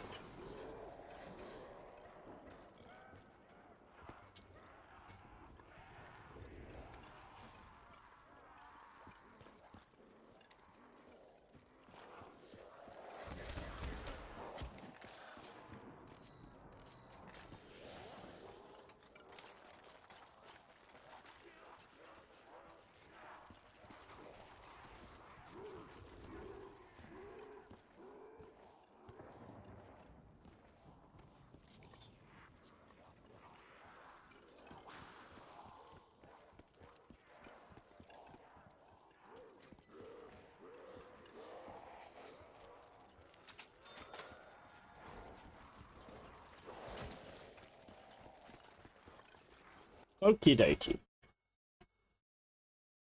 Pause while they fought. Gunnar and Kolskek rode home after these deeds, and they rode hard up along the riverbank, and Gunnar slipped off his horse and came down on his feet. Then Kolskek said, "Hard now you ride, brother." "Aye," said Gunnar. "That was what Skumkethl said when he uttered those very words when they rode over me." "Well, you have avenged that now," said Kolskek. "I would like to know," said Gunnar, "whether I am by so much the less brisk and bold than other men, because I am troubled more by killing men than they." Chapter 55. Then those tidings were heard far and wide, and many say that they thought they had not happened before it was likely. Gunnar rode to Bergthorshvor and told Njáll of these deeds. Njáll said, "You have done great things, but you have been sorely tried." "How will it now go henceforth?" said Gunnar. "Wish you that I tell you what has not yet come to pass?" asked Njáll. "You will ride to the Thing, and you will abide by my counsel and get the greatest honor from this matter. This will be the beginning of your slayings. But give me some cunning counsel," said Gunnar. Hey, Burn Baby, how's it going? "I will do that," said Njáll. "Never slay more than one man of the same stock, and never break the peace which good men and true make between you and others, and least of all in such a matter as this." Gunnar said, "I should have thought there was more risk of that with others than with me." "Like enough," said Njáll. "But still you shall so think of your quarrels that if that should come to pass of which I have warned you, then you will have but a little while to live. But otherwise, you will come to be an old man." Gunnar said, "Do you know what will be your own death?" "I know it," said Njáll. "What?" asked Gunnar. "That," said Njáll, "which all would be the last to think." After that, Gunnar rode home.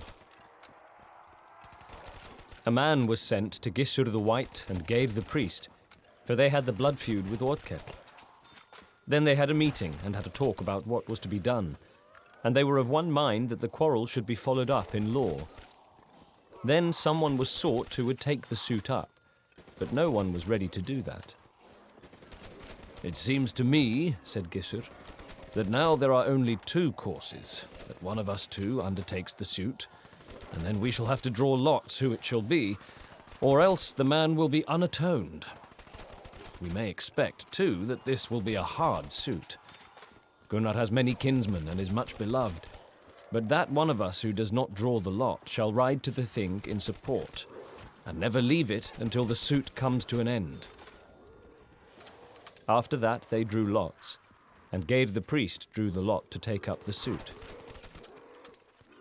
A little later they rode from the west over the river, and came to the spot where the meeting had been by Rankarvellir, and dug up the bodies and witnessed the fatal wounds. After that they gave lawful notice and summoned 9 neighbours to bear witness in the suit. They were told that Gunnar was at home with about 30 men. Then Geir the priest asked whether Gissur would ride against him with 100 men. "I will not do that," said he, "though the balance of force is great on our side." After that they rode back home. The news that the suit was begun was spread all over the country, and the word was that the Thing would be very noisy and stormy. Chapter 56. There was a man named Skafti. He was the son of Thorod. That father and son were great chiefs and very well skilled in law. Thorod was thought to be rather crafty and guileful. They stood by Gissur the White in every quarrel. As for the men from Fljótslíð and the dwellers in Rankarvellir, they came in a great body to the Thing. Gunnar was so beloved that all said with one voice that they would back him. Then they all came to the Thing and fitted up their booths. In company with Gissur the White were these chiefs: Skafti Thorodsson, Ásgrim son of Elliðagrím, Odd of Kyrjaberg, and Halldór Örnólfsson. One day men went to the Hill of Laws, and then Geir the priest stood up and gave notice that he had a suit of manslaughter against Gunnar for the slaying of Oddketl. Another suit of manslaughter he brought against Gunnar for the slaying of Hallbjörn the White. Then, too, he went on in the same way as to the slaying of Auðolf, and so, too, as to the slaying of Skamketl. Then, too, he laid a suit of manslaughter against Kolskegg for the slaying of Hallkell. And when he had given due notice of all his suits of manslaughter, it was said that he spoke well. He asked, too, in what house in the district the defendants dwelt. After that, men went away from the Hill of Laws, and so the Thing went on till the day when the courts were to be set to try suits. Then either side gathered their men together in great strength. Geir the priest and Gissur the White stood at the court of the men of Rankarvellir looking north, and Gunnar and Njáll stood looking south towards the court. Geir the priest bade Gunnar listen to his oath, and then he took the oath and afterwards declared his suit. Then he let men bear witness of the notice given of the suit. Then he called upon the neighbours who were to form the inquest to take their seats. Then he called on Gunnar to challenge the inquest, and then he called on the inquest to make known their finding. Then the neighbours who were summoned to the inquest went to the court and took witness, and said that there was a bar to their finding in the suit as to Auðolf's slaying, because the next of kin who ought to follow it up was in Norway, and so they had nothing to do with that suit. After that they announced their finding in the suit as to Oddketl, and brought in Gunnar as truly guilty of killing him. Then Geir the priest called on Gunnar for his defence, and took witness of all the steps in the suit which had been proved. Then Gunnar, in his turn, called on Geir the priest to listen to his oath, and to the defence which he was about to bring forward in the suit. Then he took the oath and said, "This defence I make to this suit, that I took witness and outlawed Oddketl before my neighbours for that bloody wound which I got from Oddketl with his spur. But you, Geir the priest, I forbid by a lawful protest made before a priest to pursue this suit, and so too I forbid the judges to hear it.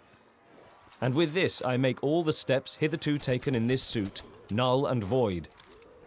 I forbid you, by a lawful protest, a full, fair, and binding protest, as I have a right to forbid you by the common custom of the Thing and by the law of the land. Besides, I will tell you something else which I mean to do, said Gunnar. What? Said Geir. Will you challenge me to a duel as you are wont, and not observe the law? Not that, said Gunnar. I shall summon you at the Hill of Laws for that you called those men to the inquest who had no right to deal with Odolf's slaying, and I will declare you for that guilty of outlawry. Then Njáll said, Things must not take this turn, for the only end of it will be that this strife will be carried to extremes. Each of you, as it seems to me, has much on his side. There are some of these manslaughters, Gunnar, about which you can say nothing to hinder the court from finding you guilty. But you have set in motion a suit against Geir in which he, too, must be found guilty. You too, Geir the priest, shall know that this suit of outlawry which hangs over you shall not be abandoned if you do not listen to my words. Thorot the priest said, It seems to us as though the most peaceful way would be that a settlement and atonement is come to in the suit. But why do you say so little, Gissur the White? It seems to me, said Gissur, as though we shall need to have strong support for our suit. We may see, too, that Gunnar's friends stand near him, and so the best turn for us that things can take is that good men and true should decide an award on the suit, if Gunnar so wills it. I have always been willing to make matters up, said Gunnar. And besides, you have much wrong to follow up. But still, I think I was hard driven to do as I did. And now the end of those suits was, by the counsel of the wisest men, that all the suits were put to arbitration. 6 men were to make this award, and it was decided there and then at the Thing. The award was that Scumketl should be unatoned. The blood money for Otkell's death was to be set off against the wound Gunnar got from the spur. And as for the rest of the manslaughters, they were paid for in line with the worth of the men, and Gunnar's kinsmen gave money so that all the fines might be paid at the Thing. Then Geir the priest and Gissur the White went up and gave Gunnar pledges that they would keep the peace in good faith. Gunnar rode home from the Thing and thanked men for their help, and gave gifts to many, and got the greatest honour from the suit. Then Gunnar sat at home in his honour. Chapter 57. There was a man named Starkad. He was a son of Burk Blacktoothbeard, the son of Thorkell Clubfoot, who took the land round about Threehirning as the first settler. His wife's name was Hallbera. The sons of Starkad and Hallbera were these, Thorgeir and Burk and Thorkell. Hildigun the healer was their sister. They were very proud men in temper, hard-hearted and unkind. They treated men wrongfully. There was a man named Eyill. He was a son of Kor, who took land as a settler between Stortalæk and Reyðarvatn. The brother of Eyill was Önund of Tröllaskóg, father of Halli the Strong, who was at the slaying of Holtathorid with the sons of Ketill the Smooth-Tongued. Eyill lived at Sandgil. His sons were these, Kor and Óttar and Hauk. Their mother's name was Steinvör. She was Starkad's sister. Eyill's sons were tall and aggressive. They were most unfair men. They were always on the side of Starkad's sons. Their sister was Guðrún Nightsun, and she was the best bred of women. Eyill had taken into his house 2 Norwegians. One's name was Thorir, and the other's Thorgrim. They were not long arrived in Iceland for the first time, and were wealthy and beloved by their friends. They were well skilled in arms too, and dauntless in everything. Starkad had a good horse of chestnut hue, and it was thought that no horse was his match in fight. Once it happened that these brothers from Sandgil were away under Threehirning. They had much gossip about all the householders in the Fljótslíð, and they fell at last to asking whether there was anyone that would fight a horse against them. But there were some men there who spoke so as to flatter and honour them, that not only was there no one who would dare do that, but that there was no one that had such a horse. Then Hildegun answered, I know that man who will dare to fight horses with you. Name him, they said. Gunnar has a brown horse, she said, and he will dare to fight his horse against you, and against anyone else. As for you women, they said, you think no one can be Gunnar's match. But though Geir the priest or Gissur the White have come off with shame from before him, still it is not certain that we shall fare in the same way. You will fare much worse, she said. And so there arose out of this the greatest strife between them. Then Starkad said, My will is that you try your hands on Gunnar last of all, for you will find it hard work to go against his good luck. You will give us leave, though, to offer him a horse fight. I will give you leave, if you play him no trick. They said they would be sure to do what their father said. Then they rode to Hlíðarendi. Gunnar was at home and went out, and Kolskegg and Hjört went with him, and they gave them a hearty welcome, and asked where they meant to go. No farther than here, they said. We're told that you have a good horse, and we wish to challenge you to a horse fight. Few stories can be told about my horse, said Gunnar. He is young and untried in every way. But still you'll be good enough to have the fight, for Hildegun guessed that you would be easy in matching your horse. How came you to talk about that? Said Gunnar. There were some men, said they, who were sure that no one would dare to fight his horse with ours. I would dare to fight him, said Gunnar, but I think that was spitefully said. Shall we look upon the match as made, then? They asked. Well, your journey will seem to you worthwhile if you have your way in this. But still I will beg this of you, that we so fight our horses that we make sport for each other, but that no quarrel may arise from it, and that you put no shame upon me. But if you do to me as you do to others, then there will be no help for it but that I shall turn against you in such a way as it will seem hard to you to put up with. In a word, I shall do then just as you do first. Then they rode home. Starkad asked how their journey had gone off. They said that Gunnar had made their journey a good one. He gave his word to fight his horse, and we settled when and where the horse fight should be. But it was plain in everything that he thought he fell short of us, and he begged and prayed to get out of it. It will often be found, said Hildegun, that Gunnar is slow to be drawn into quarrels, but hard to overcome if he cannot avoid them. Gunnar rode to see Njáll and told him of the horse fight, and what words had passed between them. But how do you think the horse fight will turn out? You will have the upper hand, said Njáll, but many a man's death will arise out of this fight. Will my death perhaps come out of it?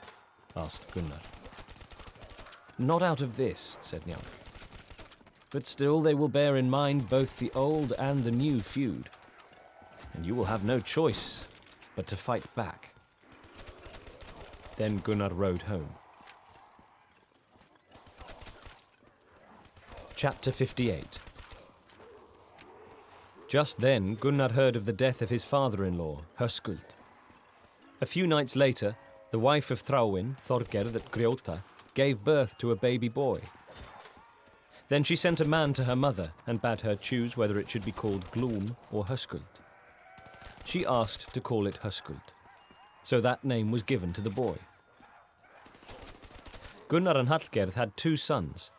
The one's name was Högni, and the other's Grani. Högni was a brave man of few words, distrustful and slow to believe, but truthful. Then men rode to the horse fight, and a very great crowd was gathered together there. Gunnar was there, and his brothers, and the sons of Sigfús, and Njáll and all his sons. There too was Starkad and his sons, and Egill and his sons. And they said to Gunnar that now they would lead the horses together. Gunnar said, "That was good." Skarphéðinn said, "Will you that I drive your horse, kinsman Gunnar?" I will not have that, said Gunnar. It wouldn't be amiss, though, said Skarphéðinn. We are hot-headed on both sides. You would say or do little, said Gunnar, before a quarrel springs up. But with me it will take longer, though it will be all the same in the end. After that, the horses were led together. Gunnar readied himself to drive his horse, but Skarphéðinn led him out. Gunnar was in a red tunic, and had about his loins a broad belt and a great riding rod in his hand. Then the horses ran at one another and bit each other, so that I can't read that. Lamau.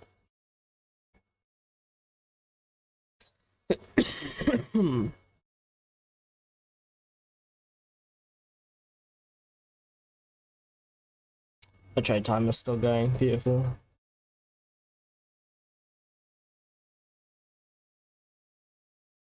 course, everyone wanted attention as soon as I got yeeted at the cow. Lol. I remember you played that on stream the other day. So all good.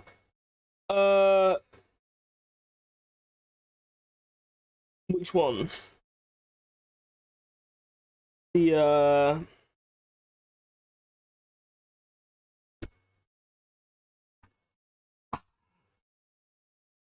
start of the saga of the Ragnarsons, I think. The cow incident. Yeah. Fucking hell, that was a bit of a delayed response, wasn't it? I'm already back on the Icelandic sagas now.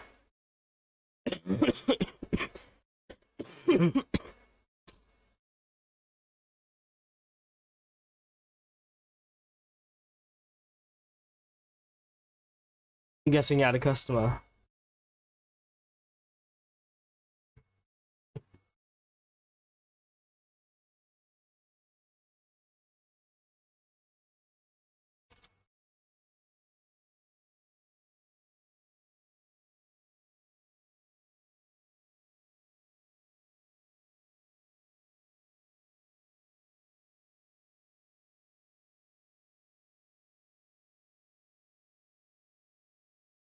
I didn't have to work at work. Yeah, man.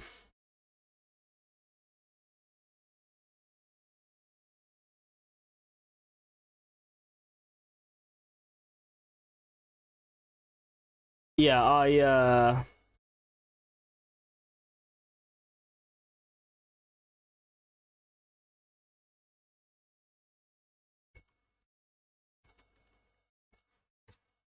I think that's still the fucking funniest story out of all of them. I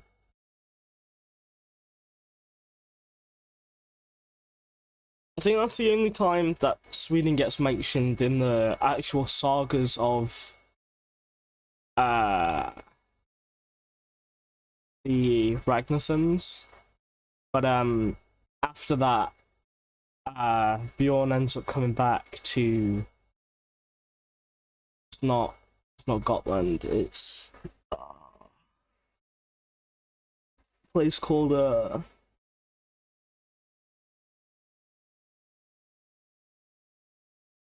it's not Uppsala either. It's got like a weird name and it's not on a map anymore.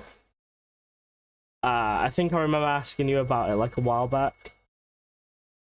I don't think it's an actual real place anymore, but he ends up going back there and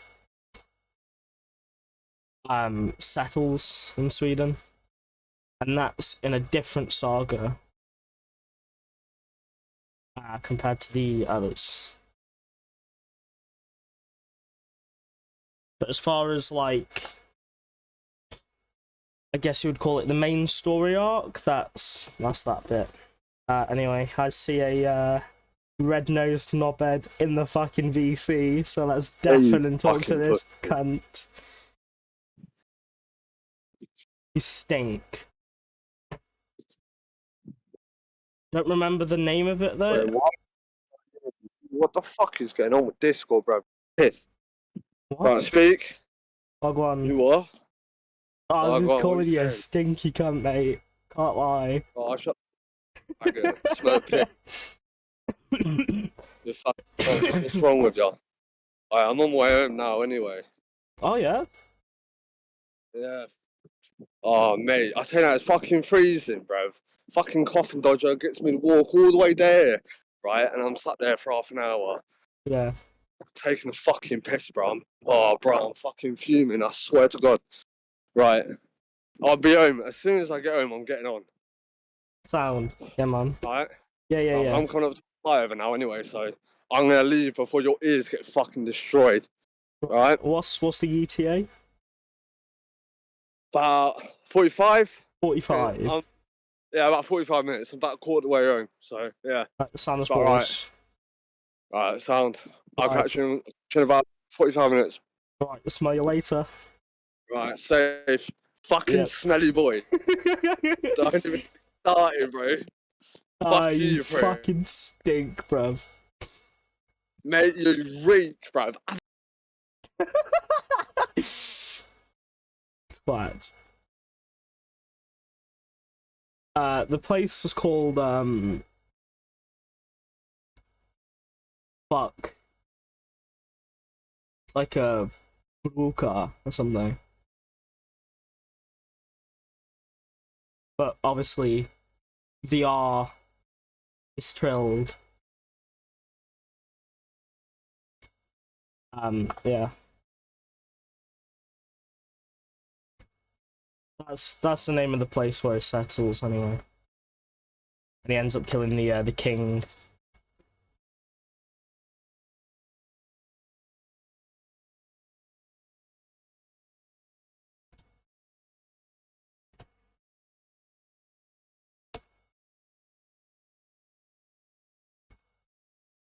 I'm also probably mispronouncing that pretty bad. I think that's sort of right, sort of, maybe. Probably not.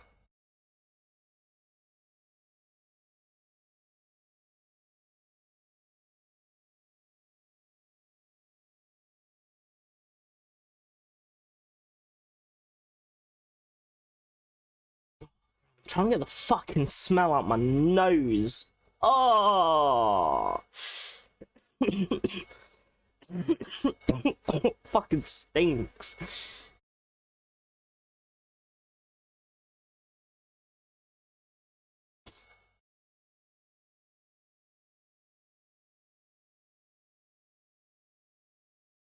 Anyway, where were we?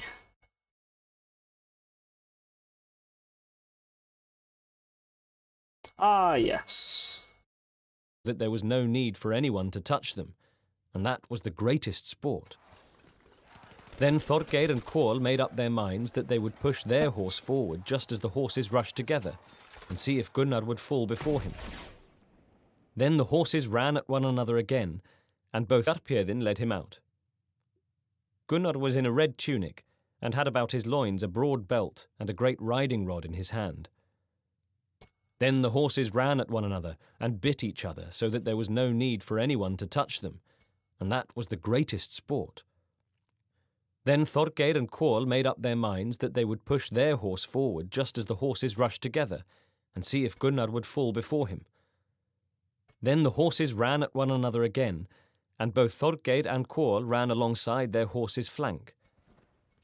Gunnar pushed his horse against them, and what happened in a trice was this, that Thorgeir and his brother fell down flat on their backs, and their horse on top of them. Then they sprung up and rushed at Gunnar. Gunnar swung himself free and seized Koll, cast him down on the field so that he lay senseless. Thorgeir Starkadarsson smote Gunnar's horse such a blow that one of his eyes started out. Gunnar smote Thorgeir with his riding rod, and down fell Thorgeir senseless. But Gunnar went to his horse and said to Kolskegg, "Cut off the horse's head.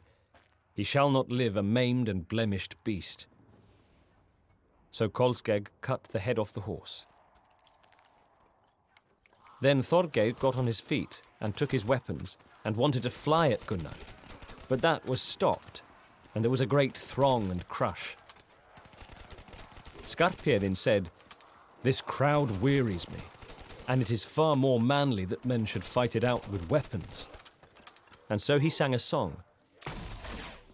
"At the Thing there is a throng, past all bounds the crowding comes. Hard 'twill be to patch up peace twixt the men, This wearies me. Worthier is it far for men, weapons red with gore to stain. I, for one, would sooner tame hunger huge of cub of wolf. Gunnar was still, so that one man was enough to hold him, and spoke no ill words. Njáll tried to bring about a settlement, or to get pledges of peace, but Thorgeir said he would neither give nor take peace. Oh, it's Far over. rather, he said, would he see Gunnar dead for the blow. Kolskek said, Gunnar has before now What a stood fucking too round. fast than that he should have been felled by words alone. And so it will be again. Then the men rode away from the horsefield, everyone to his home. They made no attack on Gunnar, and a half year then passed. At the Thing the summer after, Gunnar met Olav the Peacock, his cousin, and he asked him to come and see him, but yet bade him beware, for, said he, they will do us all the harm they can, and mind you fare always with many men at your back. He gave him much good counsel beside, and they agreed that there should be the greatest friendship between them. Chapter 59. Ásgrim, son of Etlithagrim, had a suit to follow up at the Thing against Ulf Ukkason. It was a matter of inheritance. Ásgrim took it up in such a way as was seldom his wont, for there was a bar to his suit, and the bar was this, that he had summoned 5 neighbours to bear witness when he ought to have summoned 9. Then Gunnar spoke and said, I will challenge you to single combat on the island, Ulf Ukkason, if men are not to get their rights by law. And Njáll and my friend Helgi would like that I should take some share in defending your cause, Ásgrim, if they were not here themselves. But, said Ulf, this quarrel is not one between you and me. Still, it shall be as good as though it were, said Gunnar. And the end of the suit was that Ulf had to pay all the money. Then Ásgrim said to Gunnar, I will ask you to come and see me this summer, and I will always be with you in lawsuits, and never against you. Gunnar rode home from the Thing, and a little while later he and Njáll met. Njáll advised Gunnar to look out for himself, and said he had been told that those away at Thríhyrning meant to fall on him, and bade him never go about with a small company, and always to have his weapons with him. Gunnar said so it should be, and told him that Ásgrim had asked him to pay him a visit, and I mean to go now this autumn. Let no men know before you go how long you will be away, said Njáll. But besides, I beg you to let my sons ride with you, and then no attack will be made on you. So they settled that among themselves. Now the summer wears away till it was 8 weeks to winter. And then Gunnar said to Kolskek, Make yourself ready to ride, for we shall ride to a feast at Tunga. Shall we say anything about it to Njál's sons? Said Kolskek. No, said Gunnar. They shall come to no quarrels because of me. Chapter 60. They rode 3 together, Gunnar and his brothers.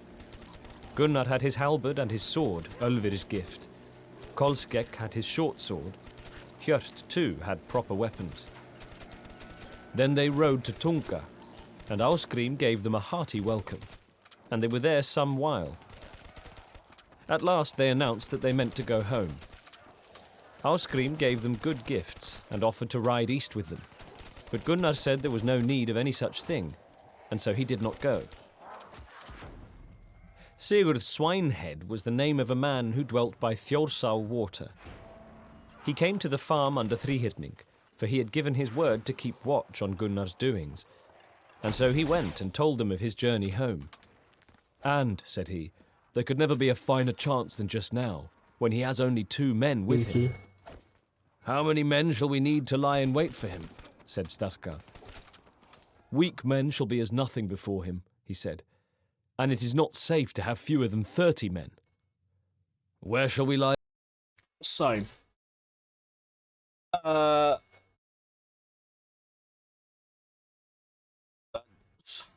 sort of. I had a I had a book of the Poetic Edda at as a kid, as well as the stories of like Ragnarsons and things like that, right? I had the book. I remember reading the book, but I can't remember as much of it. But I know most of the stories in there based off of people like Dr.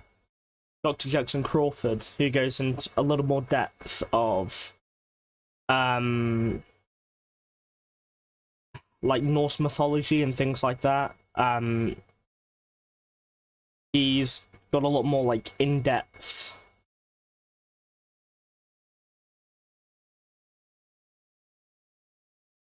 because he doesn't just go off of the Poetic Edda, he goes off of things like how it ties in with certain legends like Fafnir, and how Loki, Thor, and Odin was ultimately responsible for Fafnir becoming so greedy and turning himself into a dragon originally.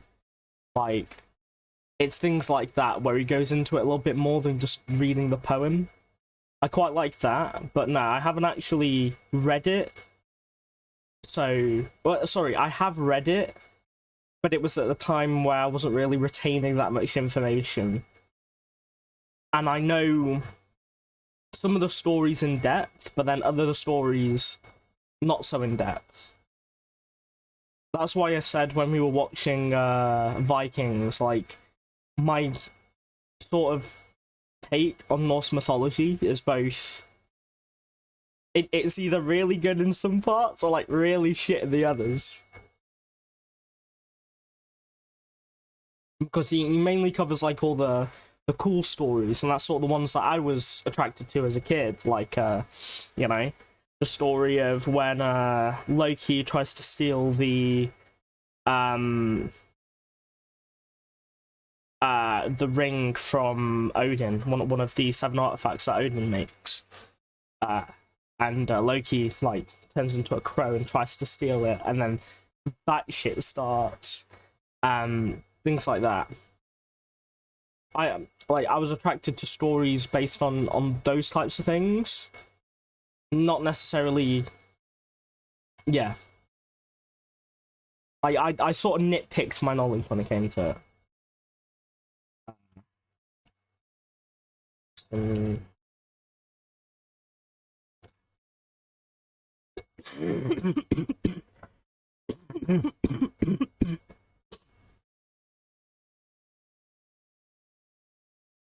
Yeah, like Norse specialist Dr. Jackson Crawford. he did a video 5 days ago discovering talking about the 8-legged horse of Odin, for instance. Stuff like this. It's more religious than the sagas, though. Yeah, exactly.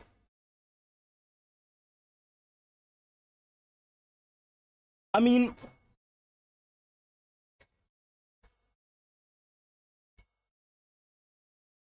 big ups, yeah, man. It's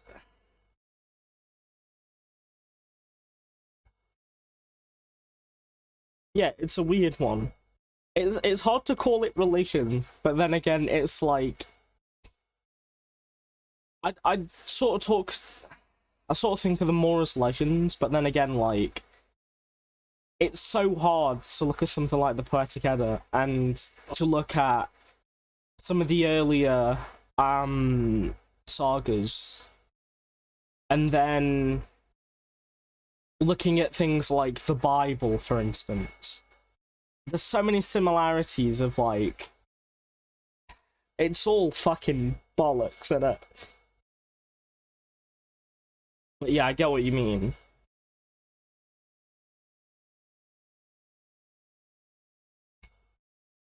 Yeah, I quite like it. I used to have a book on Greek mythology as well.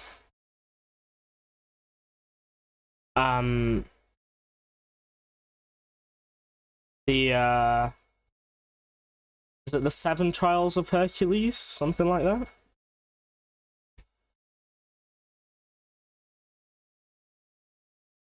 Because he has to take the pearl from Medusa, he has to... Fuck, I'm struggling to remember that. All the other trials. Trials of... How the fuck do you spell Hercules? Is the next question I've got.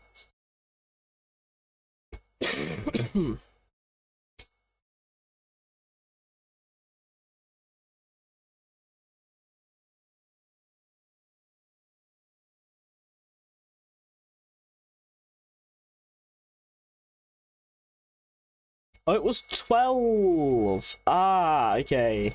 Okay.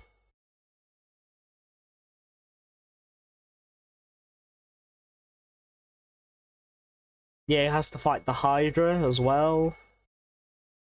The boar.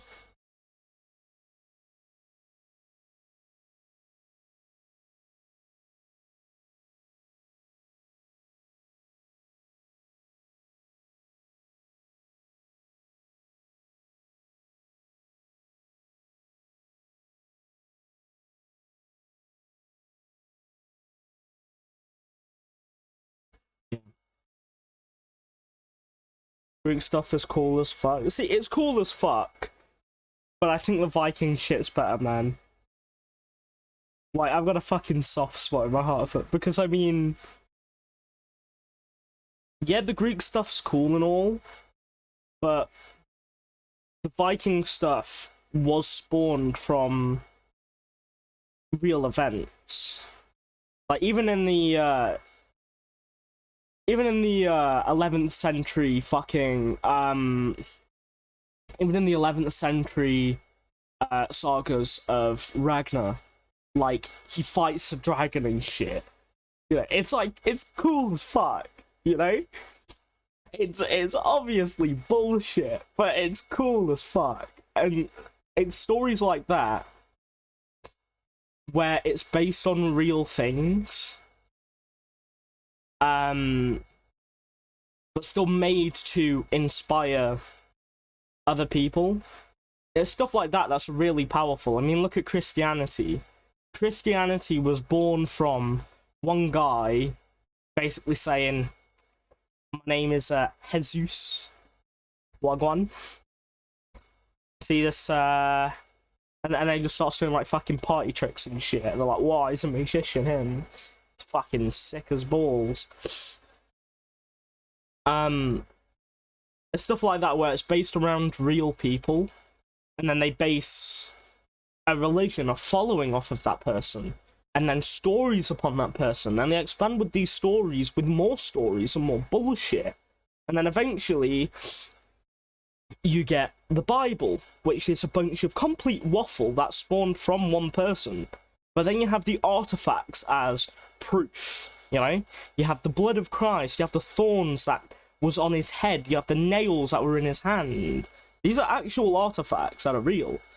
And it's the same thing as, like, people like, you know, let's say Ragnar, for instance. Like, there's cultural evidence and scientific evidence to support the fact that these were real people. There's actual evidence of the battles that took place that surround this shit. You can back everything up. Obviously, you can't back up the shit about him, like, fucking slaying a dragon and shit like that, right? But, like, it's cool as fuck, and I think that's more powerful. The fact that these are real people are more powerful. Because if anyone doesn't believe it, just be like, oh, well, he's just over there if you want to go fucking speak to him. I've got his sword, I've got his fucking, you know, I've got his son on speed dial, send a raven to him whenever I like. You know, I know his pet fucking goldfish. Sort of reinforces that belief. And because their belief was you know, the best fighter, the man with the best stories would eventually go to Valhalla, and Odin would pick him to fight this great big end battle, which is oddly quite similar to Christian heaven because of Armageddon and shit. So, yeah. I don't know. Me personally, I lean more towards that, because although they are very similar, the fact that there's some truth amongst all the bullshit reinforced these people's beliefs. Because it reinforced these people's beliefs, they actually chose to support it. And they pillaged and ravaged and slaughtered and conquered, and the stuff that they achieved was fucking incredible.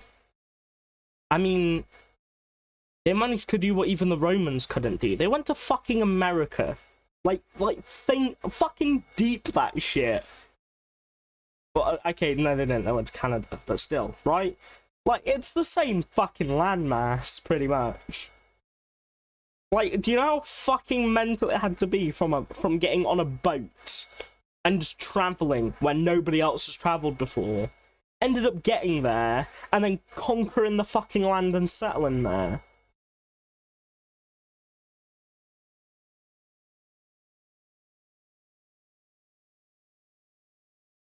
It's fucking mental.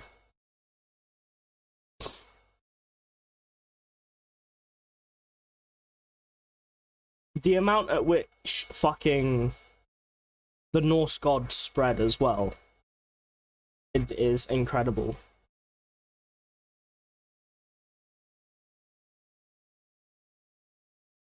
When you get excited, you nerd, it's fucking true. It's so true. It's so true that you can't even deny it, bro. Fucking love the Vikings. They're so cool. Anyway, let's get done with this chapter and then wait for fucking Nobbed to get there. Lie in wait. By Knavaholar, the farm under Thrihirning, for he had given his word to keep watch on Gunnar's doings. And so he went and told them of his journey home. And, said he, there could never be a finer chance than just now, when he has only 2 men with him. How many men shall we need to lie in wait for him? Said Starkar. Weak men shall be as nothing before him, he said, and it is not safe to have fewer than 30 men. Where shall we lie in wait? By Knavaholar, he said. There he will not see us before he comes on us. Go to Sandgil and tell Eyill that 15 of them must ready themselves thence, and the other 15 will go to Knavaholar. Thorgeir said to Hildegun, This hand shall show you Gunnar dead this very night. But I guess, said she, that you will hang your head after you 2 meet. So those 4, father and sons, went away from Thrihirning, and 11 men besides, and they fared to Knavaholar and lay in wait there. Sigurd Swinehead came to Sandgil and said, Here am I sent by Starkard and his sons to tell you, Eyill, that you, father and sons, must go to Knavaholar to lie in wait for Gunnar. How many shall we be in all? Asked Eyill. 15, including me, he said. Quorl said, Now I mean to try myself against Kolskek. Then I think you mean to have a good deal on your hands, said Sigurd. Eyill begged his Norwegians to go with them. They said they had no quarrel with Gunnar. And besides, said Thordir, you seem to need much help here, if a crowd of men is needed against 3 men. Then Eyill went away and was angry. Then the mistress of the house said to the Norwegian, In an evil hour has my daughter Gudrun humbled herself and broken the point of her maidenly pride, and laid by your side as your wife, when you do not dare follow your father-in-law. And you must be a coward, she said. I will go, he said, with your husband, and neither of us 2 shall come back. After that he went to Thorgrim, his companion, and said, Take now the keys of my chests, for I shall never unlock them again. I bid you take for your own whatever of our goods you will, but sail away from Iceland and do not think of revenge for me. But if you do not leave the land, it will be your death." So the Norwegian joined their band. Chapter 61. Now we go back and tell of Gunnar, who rode east over Thjorsau water.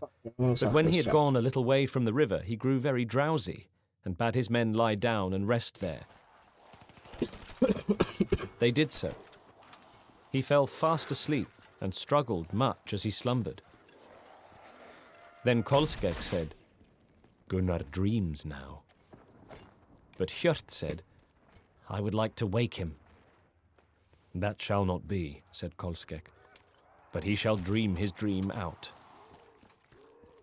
Gunnar lay a very long while and threw off his cloak, and he grew very warm. Kolskegg said, "What have you dreamt, kinsman?" "That have I dreamt," said Gunnar, "which if I had dreamt in Tunka, I would never have ridden here with so few men." "Tell us your dream," said Kolskegg. Then Gunnar sang a song. "Chief that chargest foes in fight, now I fear that I have ridden short of men from Tunka this harvest. Ravens fast I sure shall break. Lord that scatters ocean's fire, this at least I long to say, kite with wolf shall fight for marrow. Ill I dreamt with wandering thought.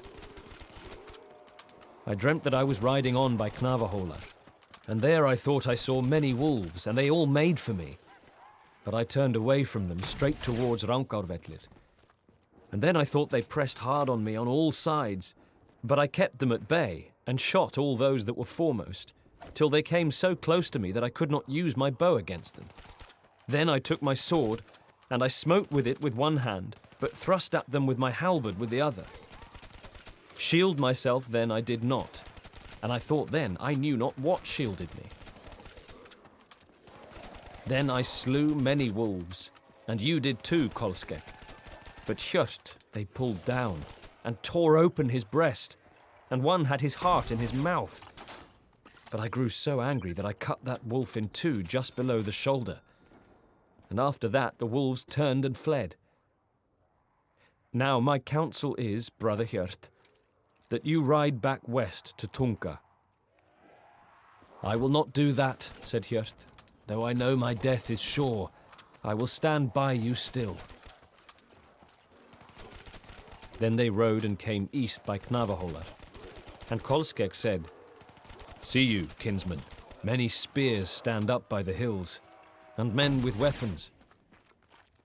"It does not take me by surprise," said Gunnar, "that my dream is coming true."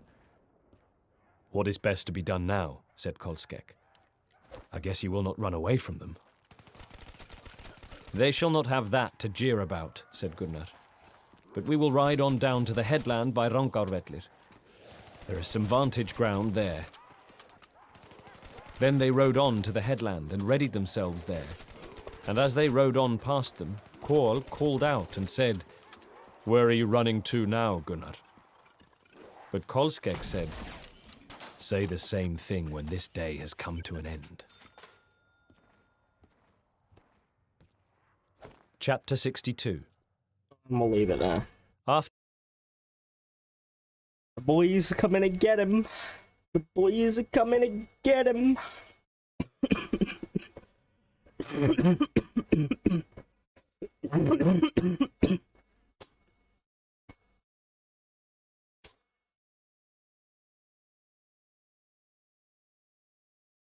How are you anyway, Trackers? I don't think I've asked that yet. How art thou?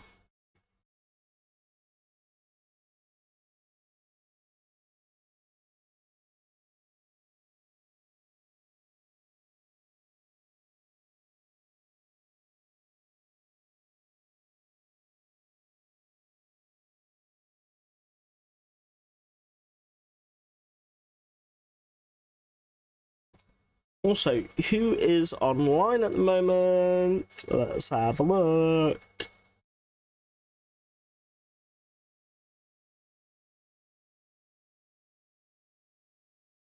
Text playing Depot. Interesting. Vano's playing Revelations for some fucking reason.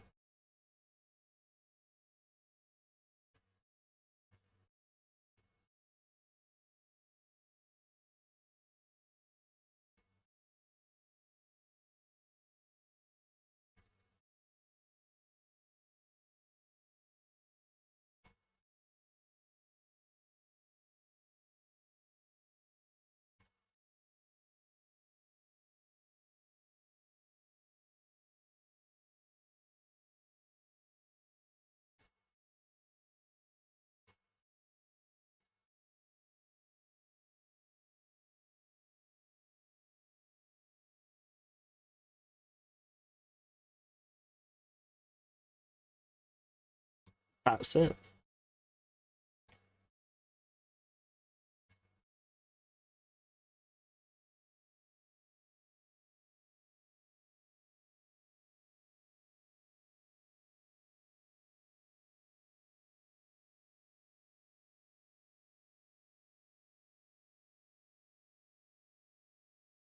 There's some guys on 200 as well. On Rev. Why the fuck is everybody playing Rev? What's gone on?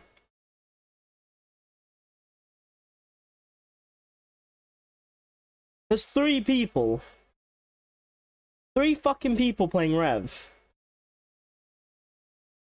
Am I missing something?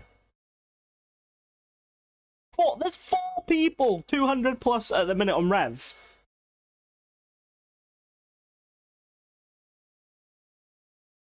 Not 200 plus, but there's one guy 200 plus, one guy 220.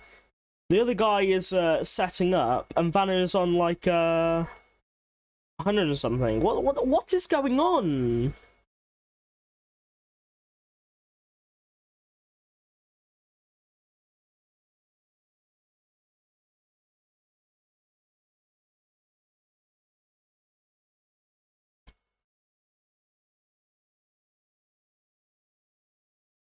Best map? Apparently.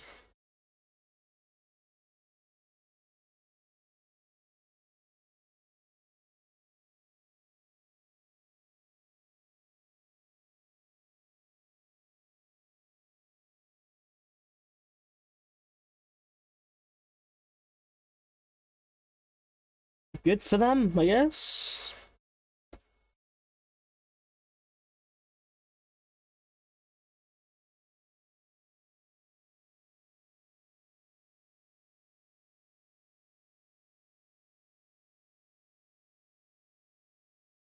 You know what else is interesting that you might like as well, Truckers?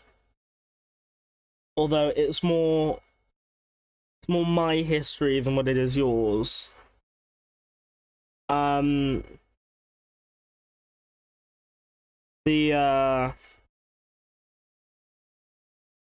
Tales of Camelot and the whole Knights Templar thing. That's another thing that's pretty interesting.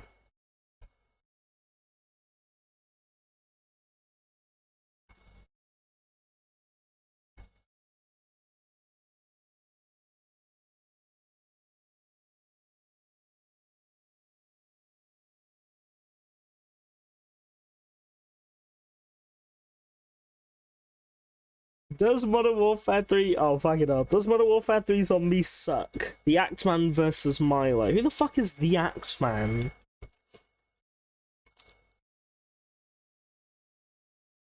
Alright, Call of Duty. Fuck me, he's a big name. Fucking hell.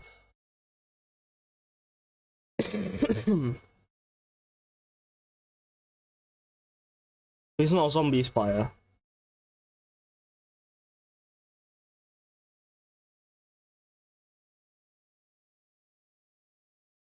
Ever heard of him? 1.83 million subs. An average of 500k per video.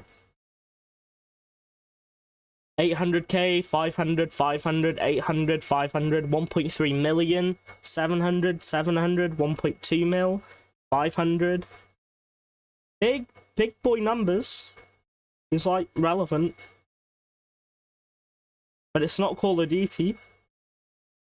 SS Sniper Wolf, Diablo 1, Genshin Impact, Quantum TV, Halo, Modern Warfare 3's campaign.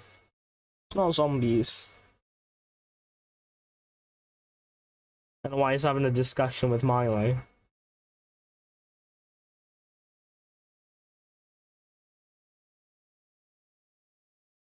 In fact, I actually can't see any zombies content on his channel, like, at all.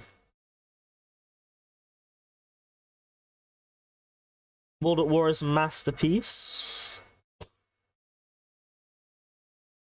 Vanguard, shit, I can definitely agree with you on that one.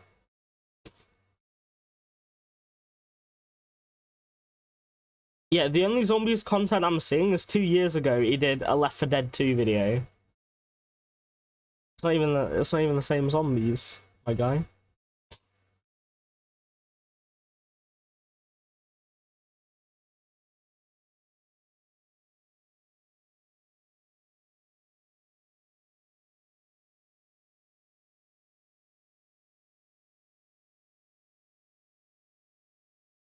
Mate, Milo, bro. I mean, you have my respect and all, but you're slowly fucking losing it. Jesus, I've just seen 3 videos of him clickbaiting how shit this new game is. Is this the worst zombies hot take I've ever seen? Does Modern Warfare 3 zombies suck? And great or awful, my brutally honest Modern Warfare 3 zombies review. All in my recommended. 2 of them are an hour long. Fuck me, mate. You're milking it a tad.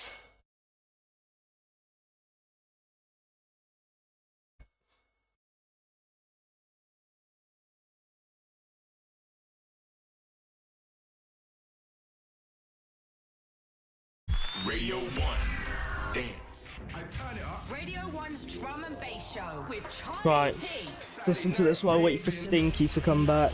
The music comes alive. Time to stumble in the club. This is the night. The bass, the lights. The music comes alive. It's the rumble from the bass that lies inside. You're ignited by the sound. You're getting lit like up a matchstick. They try to copy your energy. They can match this. I'm even planning on how we're gonna attack this. Meet at the location, then headed into the madness. Thank you, Kenny Allstar, for fueling your Saturday night. And we're about to up the ante and the tempo here on Radio 1 for the Drum and Bass Show. It's Charlie T, and as it's the last Saturday of the month, tonight is all about tracks that have dropped exclusively in November. This can be heavy hitters, this can be new stuff that's landed in the inbox this week, or even George in Suffolk says, getting in early to see if I can get a shout out. I love the monthly D&B wrap up. Well, you're in luck, because that's tonight. And we've got loads of great stuff on the way. Like this, a big heavy hitter from this month, a 4x4 sensation by Bish. And let me get down. It was Bish, by the way.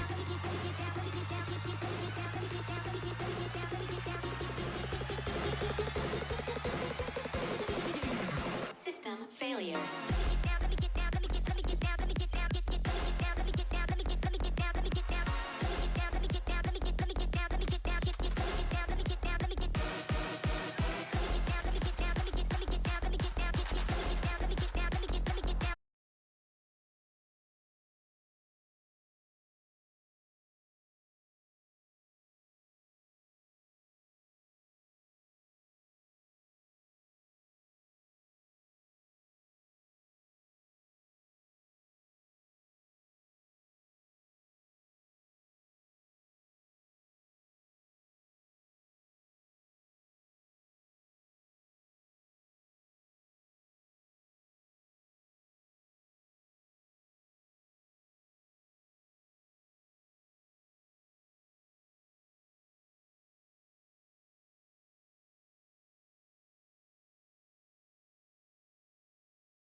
tonight, it is all about the month of November on the Radio and Drum and Bass Show. As the last Saturday of the month, we do this every single month.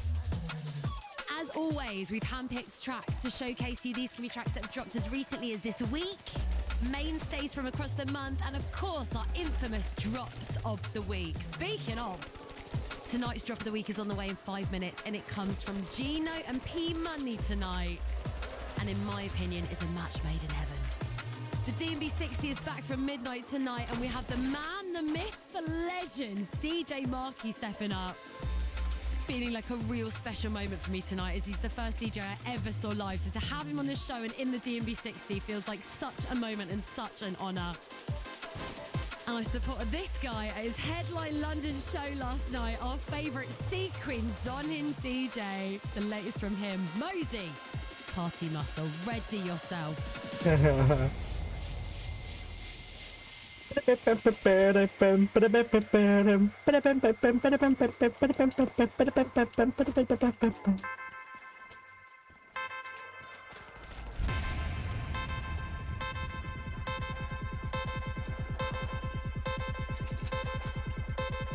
Big up some Mosey.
So weird hearing the second drop of this.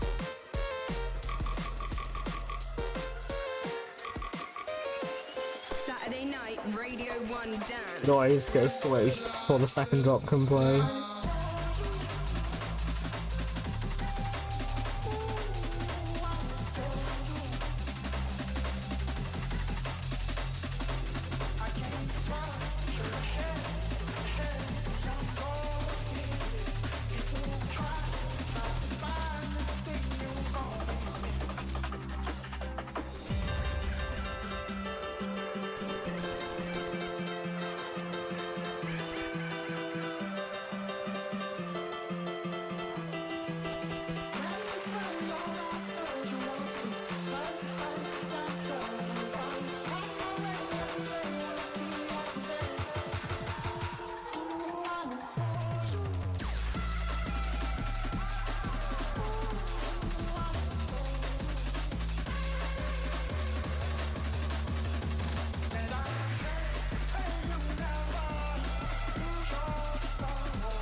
record makes me feel so many emotions all at once. Fred Again Adore You, Gentleman's Club on the Radio 1 remix, a remix made especially for the show, for our Radio 1 remix feature that we do once a month. We get artists to basically make a drum and bass remix of a record that we love and it's popping off at the moment. They have done wonders with this one.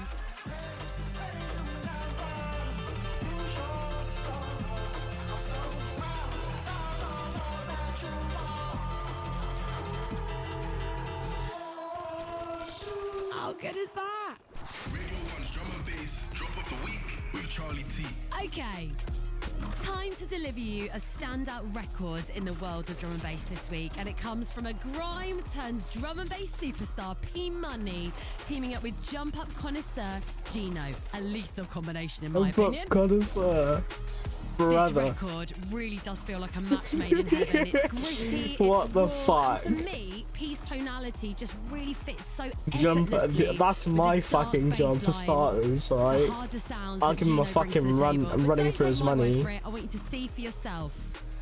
Jump up connoisseur. D&B drop of the Fuck week. me. Gino featuring P Money and Villains Whoa. on Radio 1. Yo, came in as a moody rapper, used to be a happy slapper. Big chain swinging, vibes of a rapper. Couple people hating, couple people got their back up. I mess with different. That's funny, I fucked up my slide. Rap or grime, drum and bass, it doesn't matter. Cause if we're being honest, I've been destroying the latter. Remember when they didn't feed me, now it's on a platter. I whip the whip and bust a red like Michael Schumacher. I switch up the game with a bargain, gal with sippy or jargon. Always blasting out of this world like a Martian. Man crash stand in a garden, charge 2K for the verse. Man, I'm calling me bargain, a million strings are talking. Them man are starving, I got different margins, I got labels arguing. I switch up the game with a bargain, gal with sippy or jargon. Always blasting out of this world like a Martian. Man crash stand in a garden, charge 2K for the verse. Man, I'm calling me bargain, a million strings are talking. I got labels arguing like, what the fuck is this?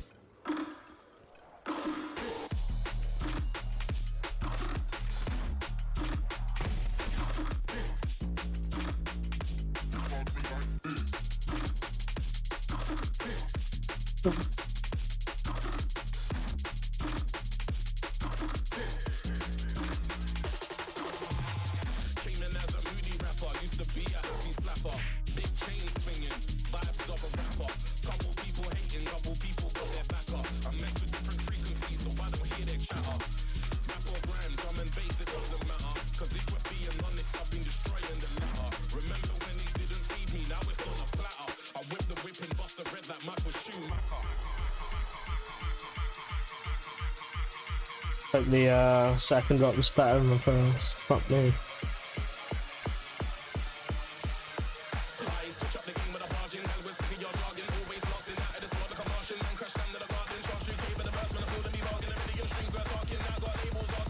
What the fuck is this?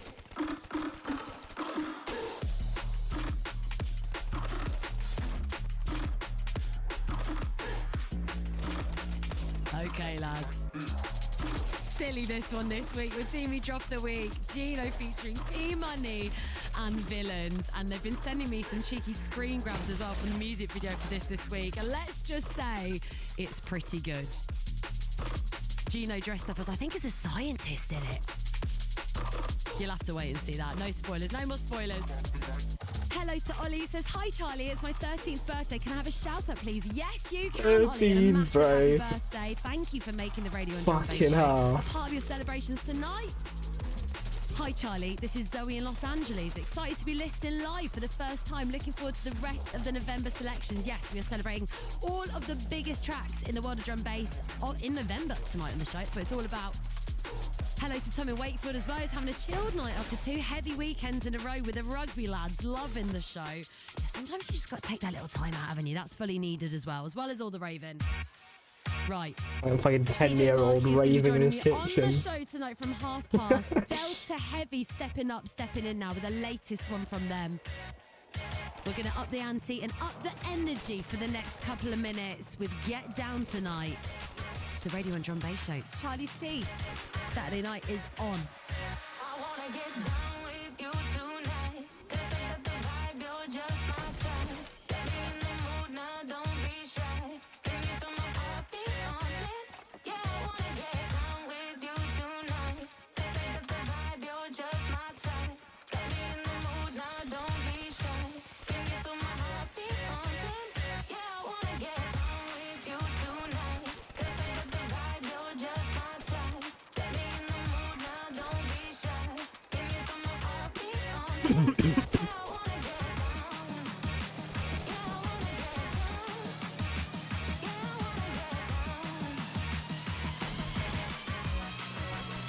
Brilliant.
Side wearing a cowboy hat. There's a first time for everything. And with him, I don't think it'll be the last time we see something like that. donning his sequence as he always does, absolutely smashed it. And this lady dropped this. What a moment. Occo teaming up with Genetics. This is acid.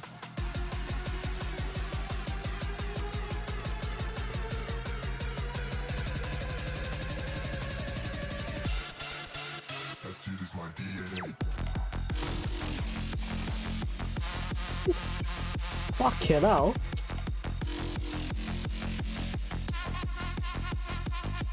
It's a bit gritty on the rolly there, isn't it? Fuck me.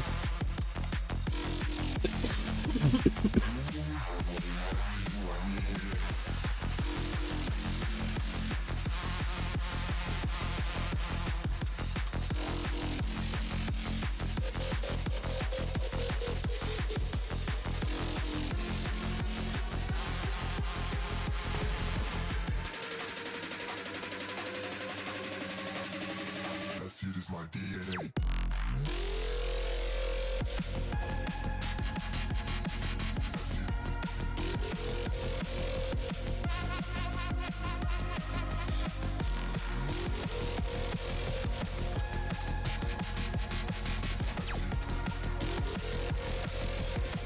Saturday night, Radio 1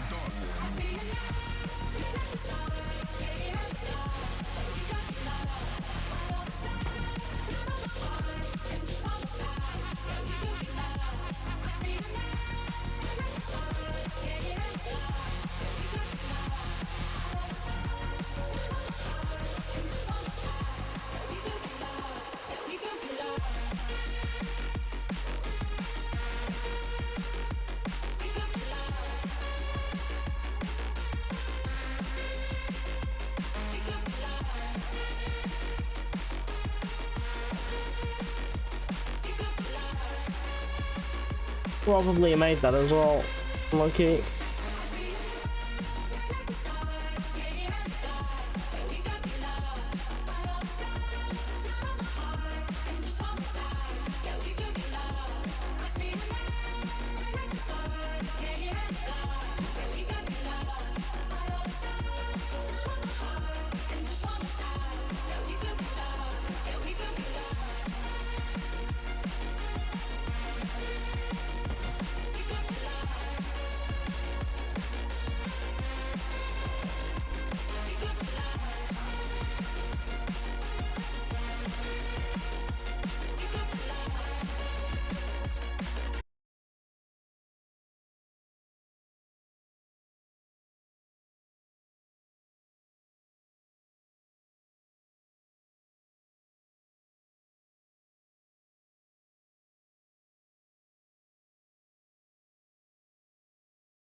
Fucking knowledge and impressive aptitude for selecting records. And Oh, you is a special one, slag. as we have a legend in our midst. One of Brazil's best ever exports and one of the most impressive DJs on this planet. I mean, the man can DJ with the decks on their I side. don't fucking or care, love. upside Shut down. I up. can only be talking about one. Really like his stuff. The studio. Fuck off. That was 10 minutes of fucking speaking.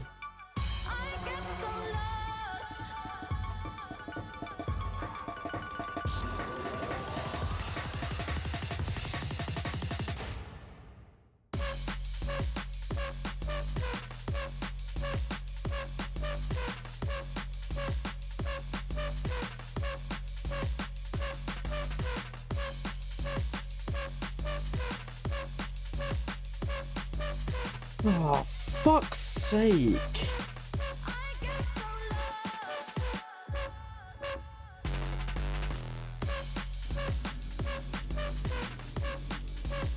Such a stupid fucking down as well.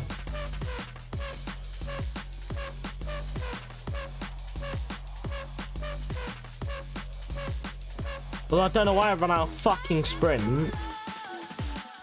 It did it again. Is it the MX Grand?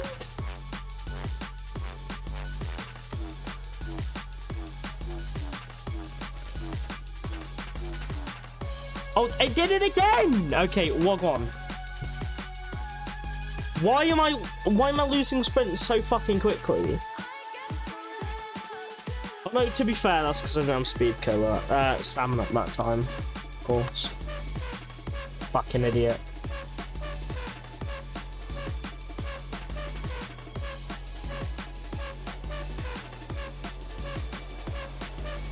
Yeah, it's literally like I didn't have fucking stam. Like I just stopped. Fucking fassy.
I know. Yeah, man.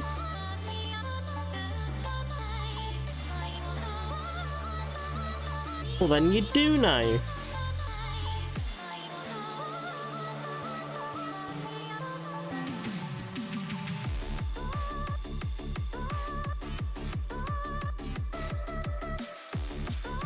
Well, you say it, why not?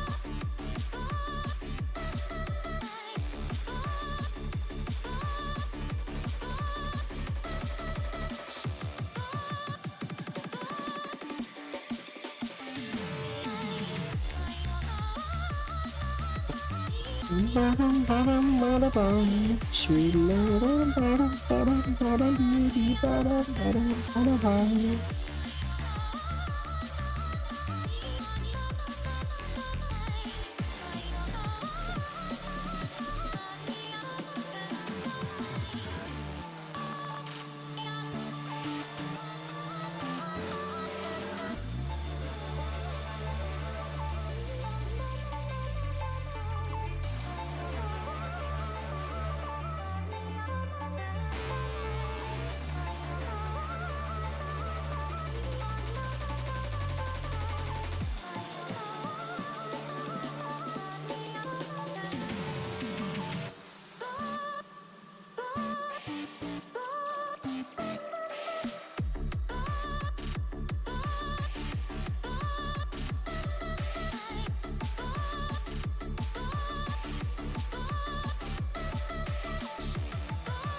The 4x4 Monarch, Mandy Dextrous taking on a cult classic in Be Complex and Beautiful Lie. I tell you what, everything they set their mind to is just pure energy, just feels so different and just makes me feel so whole whenever I listen to a record from them. Smashing it at the moment, it's so great to see. About to play you a record next though, taken from Venby's latest mixtape, Zero Experience, a really stunningly eloquent record that really spoke to me the first time I heard it. Dealing with the subject of body image and dysmorphia, a really relatable record this one. It's Mona Lisa. Does she wake up in the morning and just hate herself? Does she battle in the mirror with her mental health? Did she try and change her body for somebody else, like I've done myself? Does she know me?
stunning stuff there. Brand new from Bunchen and Different Tomorrow featuring Lottie Jones.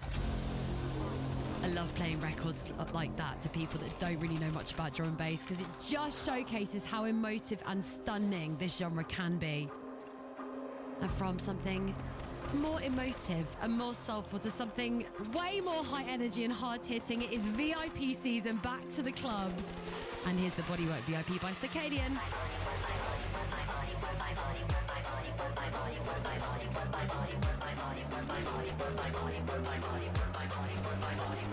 That's a VIP.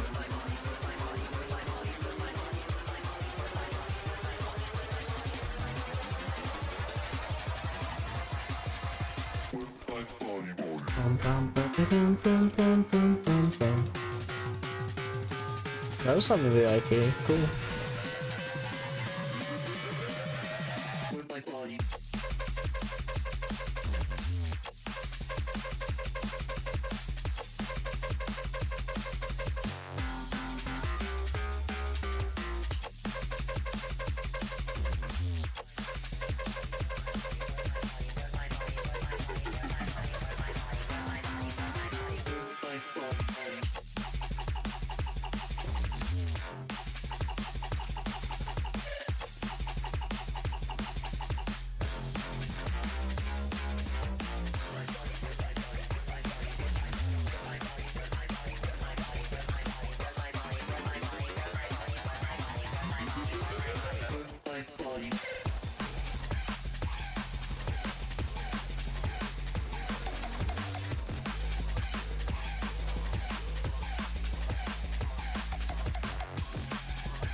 Huh.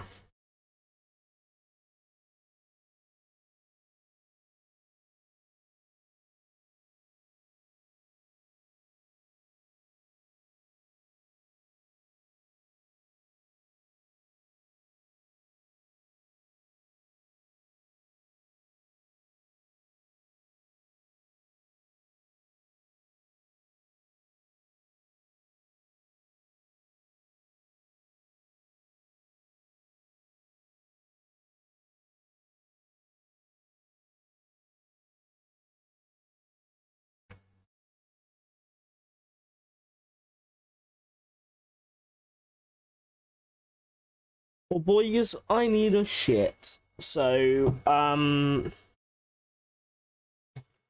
give me like 20 minutes. Peace.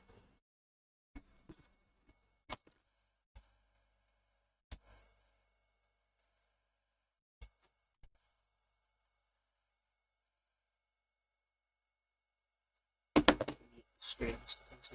Fucking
They seem a bit unprepared to me, I have to say.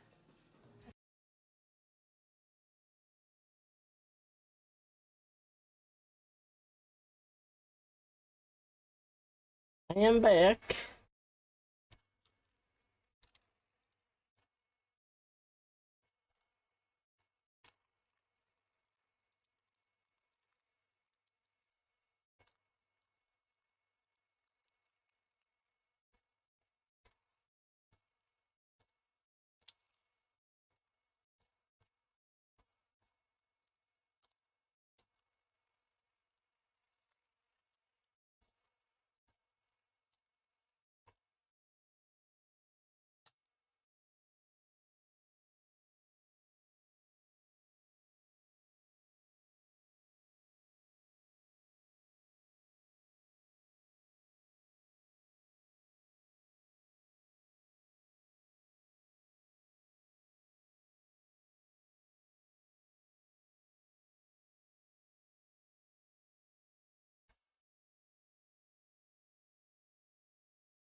How until the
offensive, though. I'm just saying it's a fact.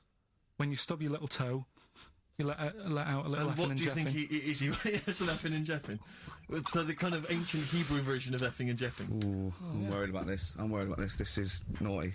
No, it's not. Yeah, it is. When did you start swearing? I started swearing at school. Right. I hope you haven't offended any Christians.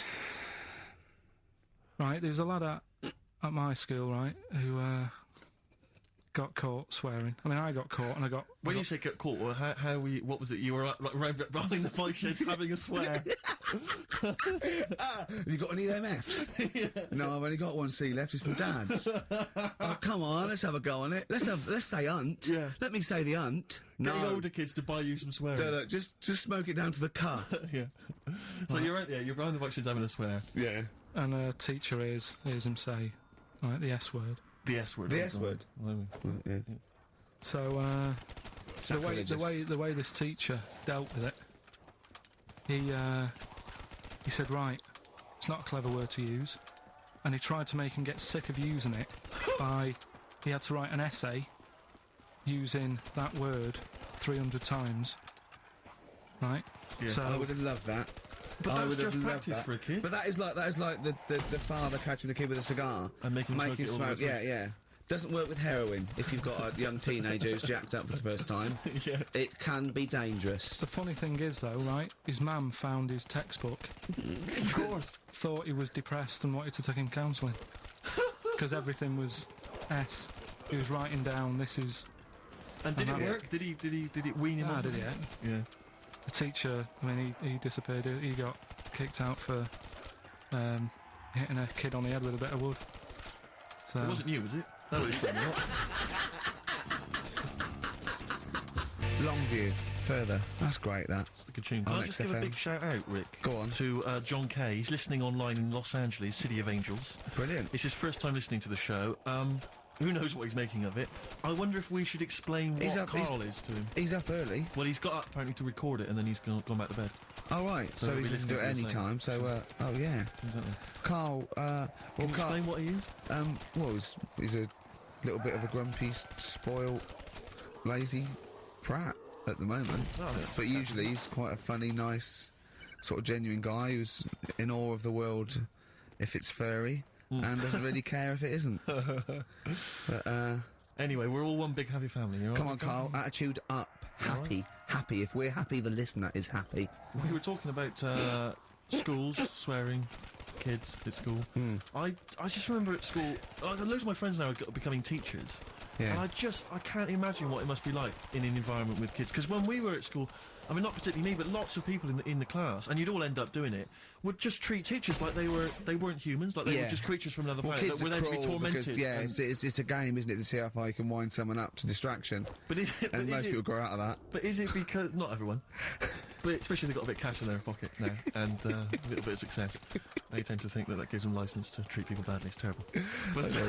But I remember there was a guy. This is such a terrible story. There was a teacher. He came in, and he was teaching us. And one kid, one of the hard nuts, he'd found out that this guy, he lived on his own, and he had a cat, and the cat got run over. And so we got in early, like everyone was in early, and before the teacher came in, and this kid drew a picture of a cat being run over by a car in chalk on the blackboard, a huge picture of it. And the teacher just came in, saw it, burst into tears, and ran out.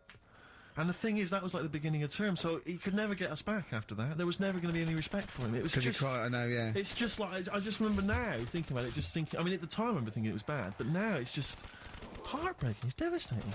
I know. It's just if they just forget, they'd let their guard down a little bit. Did you ever do the one where you just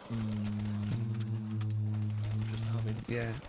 And he'd tell us to stop it, and then everyone was just... We used to, there was one teacher, me and my mate used to go up to and just, when we was talking to the other one, just sort of sniff him slightly, and then sort of like, so he goes, what? I go, nothing. And he'd walk away sniffing his armpit. But those kind of mind games, it's like... I know. Once, right, I was talking about this in the week, actually. We had this teacher, and he must have been sort of 60 then, right? And we're all about sort of like 12. We had to do French. You had to put your thing on the booth, and it was I told you something. Le chat est you know, all that, right? And with répété, cats on the wall, right?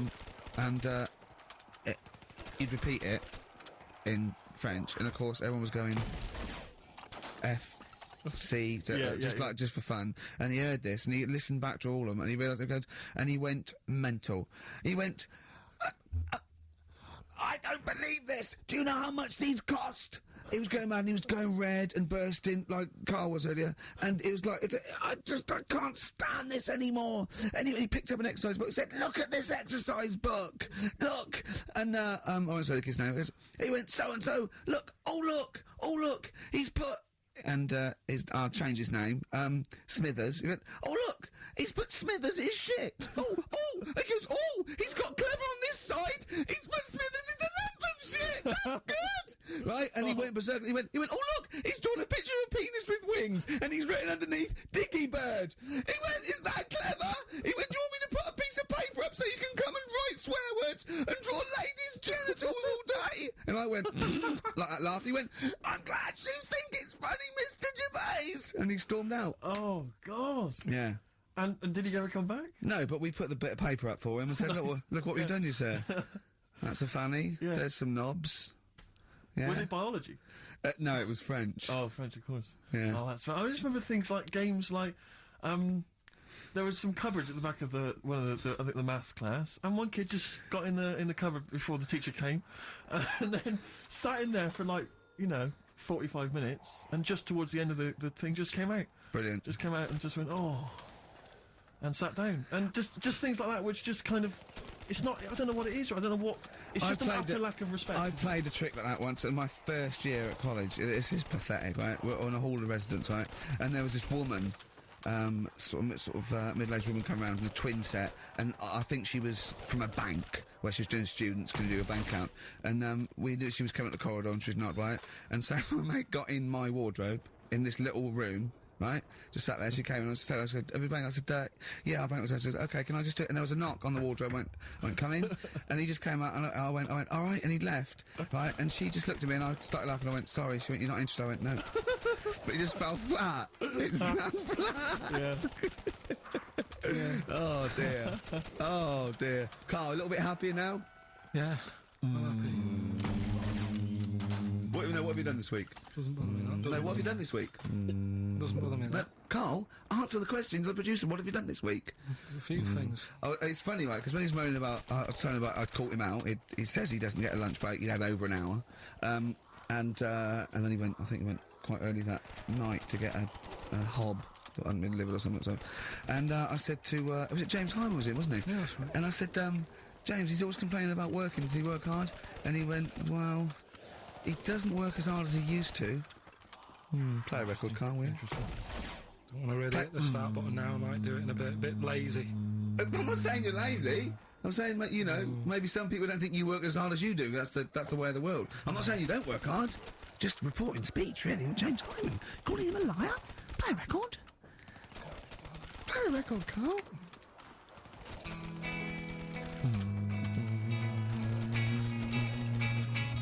I reckon we could do this all the way through, Billy Bragg. Play a record, no, let's not ruin it. It's not Billy Bragg's fault. No, It's not in a bad fair. mood. He's written some good tunes, old Billy Bragg. That's Yes. one of them. Yeah. Waiting for the great leap forward.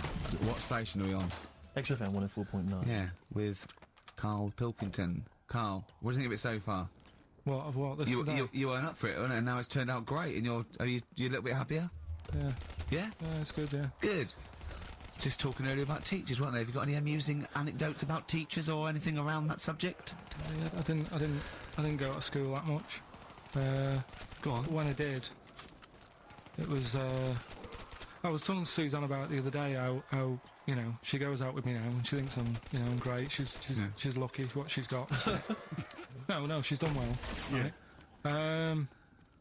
But I was the sort of kid who she would have hated at school because I never had like a pen. Oh, yeah, I know what the sort you are. Never a pencil case or any stuff. I'd start off the term I would, and have like, you know, a brand new carrier bag with my stuff in. A brand new carrier bag, classy. And well, you've got to have somewhere to put the stuff you've nicked from Woolworths in, haven't you? Right, so that'd be there. But then by the time like a couple of weeks down, I'd put my pen down, I would have lost it, and then I'm sort of going around saying, "Can I borrow a pen?" You didn't try sticking up your nose. It's not still lodged up there. It's not. No. But the funny thing with, like, you know, you were talking about teachers and stuff. Were you disruptive? Were you a disruptive kid? Were you Not the sort of really. causing trouble? No, not really. I was No, one he of wouldn't them. cause trouble. He's terrified of the boss here, isn't he? No, it's not that. It's just that what's the point in winding people up? I find it quite annoying if people do that. So I don't wish it up on anyone else. Why do you wind Steve up then? I don't wind him up. You do. You have done, but no, come on, let's not argue. We were getting on well then. Come on, Carl. And like the teachers, because I'd lived on this estate, right? Loads of stuff used to get nicked and go missing and what have you. Blackboards. And their way, no, it's like the telly and the video, and stuff like that, and the projector thing and all that. So the way they used to try and find it, right? My little conspiracy, because you know I'm good at them. Yeah. What they used to do is set your own work and say, right, draw like a bird's eye view of your house. Right? But draw everything you've got in your house in it as well. So if you've got, I don't know, if you've got anything in the loft, make sure you draw it. Right. So kids would come in with overhead projectors. Well, that was the idea, I think, behind guns. it. Yeah. Anti-aircraft guns in the shed. So the picture you did for your home, presumably got nothing from me. Nothing. I didn't do it. I'm not, he used to hand it in, empty house, I'm not a grass. yeah. And nor the illegal immigrants living in the kitchen. Just a picture of your Auntie Nora. Yeah. What's that? Is that, have you been stealing tennis balls? Yeah. No, that's not a split tennis ball. That's my Auntie Nora's. But what about all the stuff? Didn't you have to draw all the stuff that your father had nicked? All the stuff, you know. Listen, we're doing Songs of Phrase today because Rockbusters has gone. What Songs of Phrase again? I can't remember. I think I've blanked it out. Yeah. When we do something that's been said a few times on the show. Right. It's been said a few times. I'm scared of Andrew Phillips. I need my job on it. Go on, sorry, you were speaking, Carl. So we take a phrase from the show, right, and just get songs, like the words from the songs, edit them together so something it says like that phrase. Yeah, something like that. Yeah, okay. No, just go on. Sorry, go on, Carl. Come on. So are we doing it? Sorry, so what's the phrase you've come up with? The phrase is no more cheeky freak of the week. No more cheeky freak of the week. Is there not? We don't have that anymore. Well, no, because it's offensive, and if we're worried about offending people, to talk about people with disabilities, well, yeah, but that's like conjoined twins and women who are born with like deformed legs, and you call them dog woman. So you know, you've got to be careful. You've already insulted Christ. Let's not do disability. Let's do Songs of Phrase, shall we? Cheeky freak of the week was never out to offend anyone. No, it was to make you realise how we don't try and offend people. We try and entertain them. Right. Do you know the funny thing is? Right. You're saying about being cruel about people and stuff. It goes on all the time. On the news the other night, do you know those Siamese twins that didn't make it through the operation? Yes. Yeah. Right? And this is why I'm stopping it, because I don't want people to think we're having a go at disabled people and stuff. Right?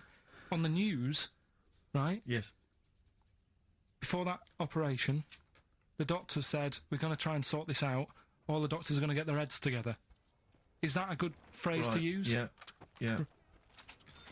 See what I'm saying? Carl, play a record. No, I'm just... Are you offended, Rick? Are you offended, Rick? Yeah, but I'm saying, we're not out to offend anyone yet. It's always going on. People are always having a go. Please don't bring it down. Play a record. No. I hate it. Darkness. Growing on me. You love The Darkness, don't you? Yeah. I was lucky enough to see them. They were doing I like their album as well. Is it People told me it's a bit too jokey or a bit too tongue-in-cheek, but it isn't really. If you don't know that, it sounds great. It just sounds like sort of retro 70s rock. It's great. I think it's brilliant. It's nice to have rock back. I think you'll agree. Big time. Yeah. High five, man. High five. Yeah. Sweet, mate. Sweet. Songs of Phrase. It's the mighty return of Songs of Phrase. No one has requested that. It's not due to public appeal. A lot of people have requested some swearing. They have indeed. But we had a lot of emails for that. But go on, Carl.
das irgendwie aus Versehen eingestellt. Digga.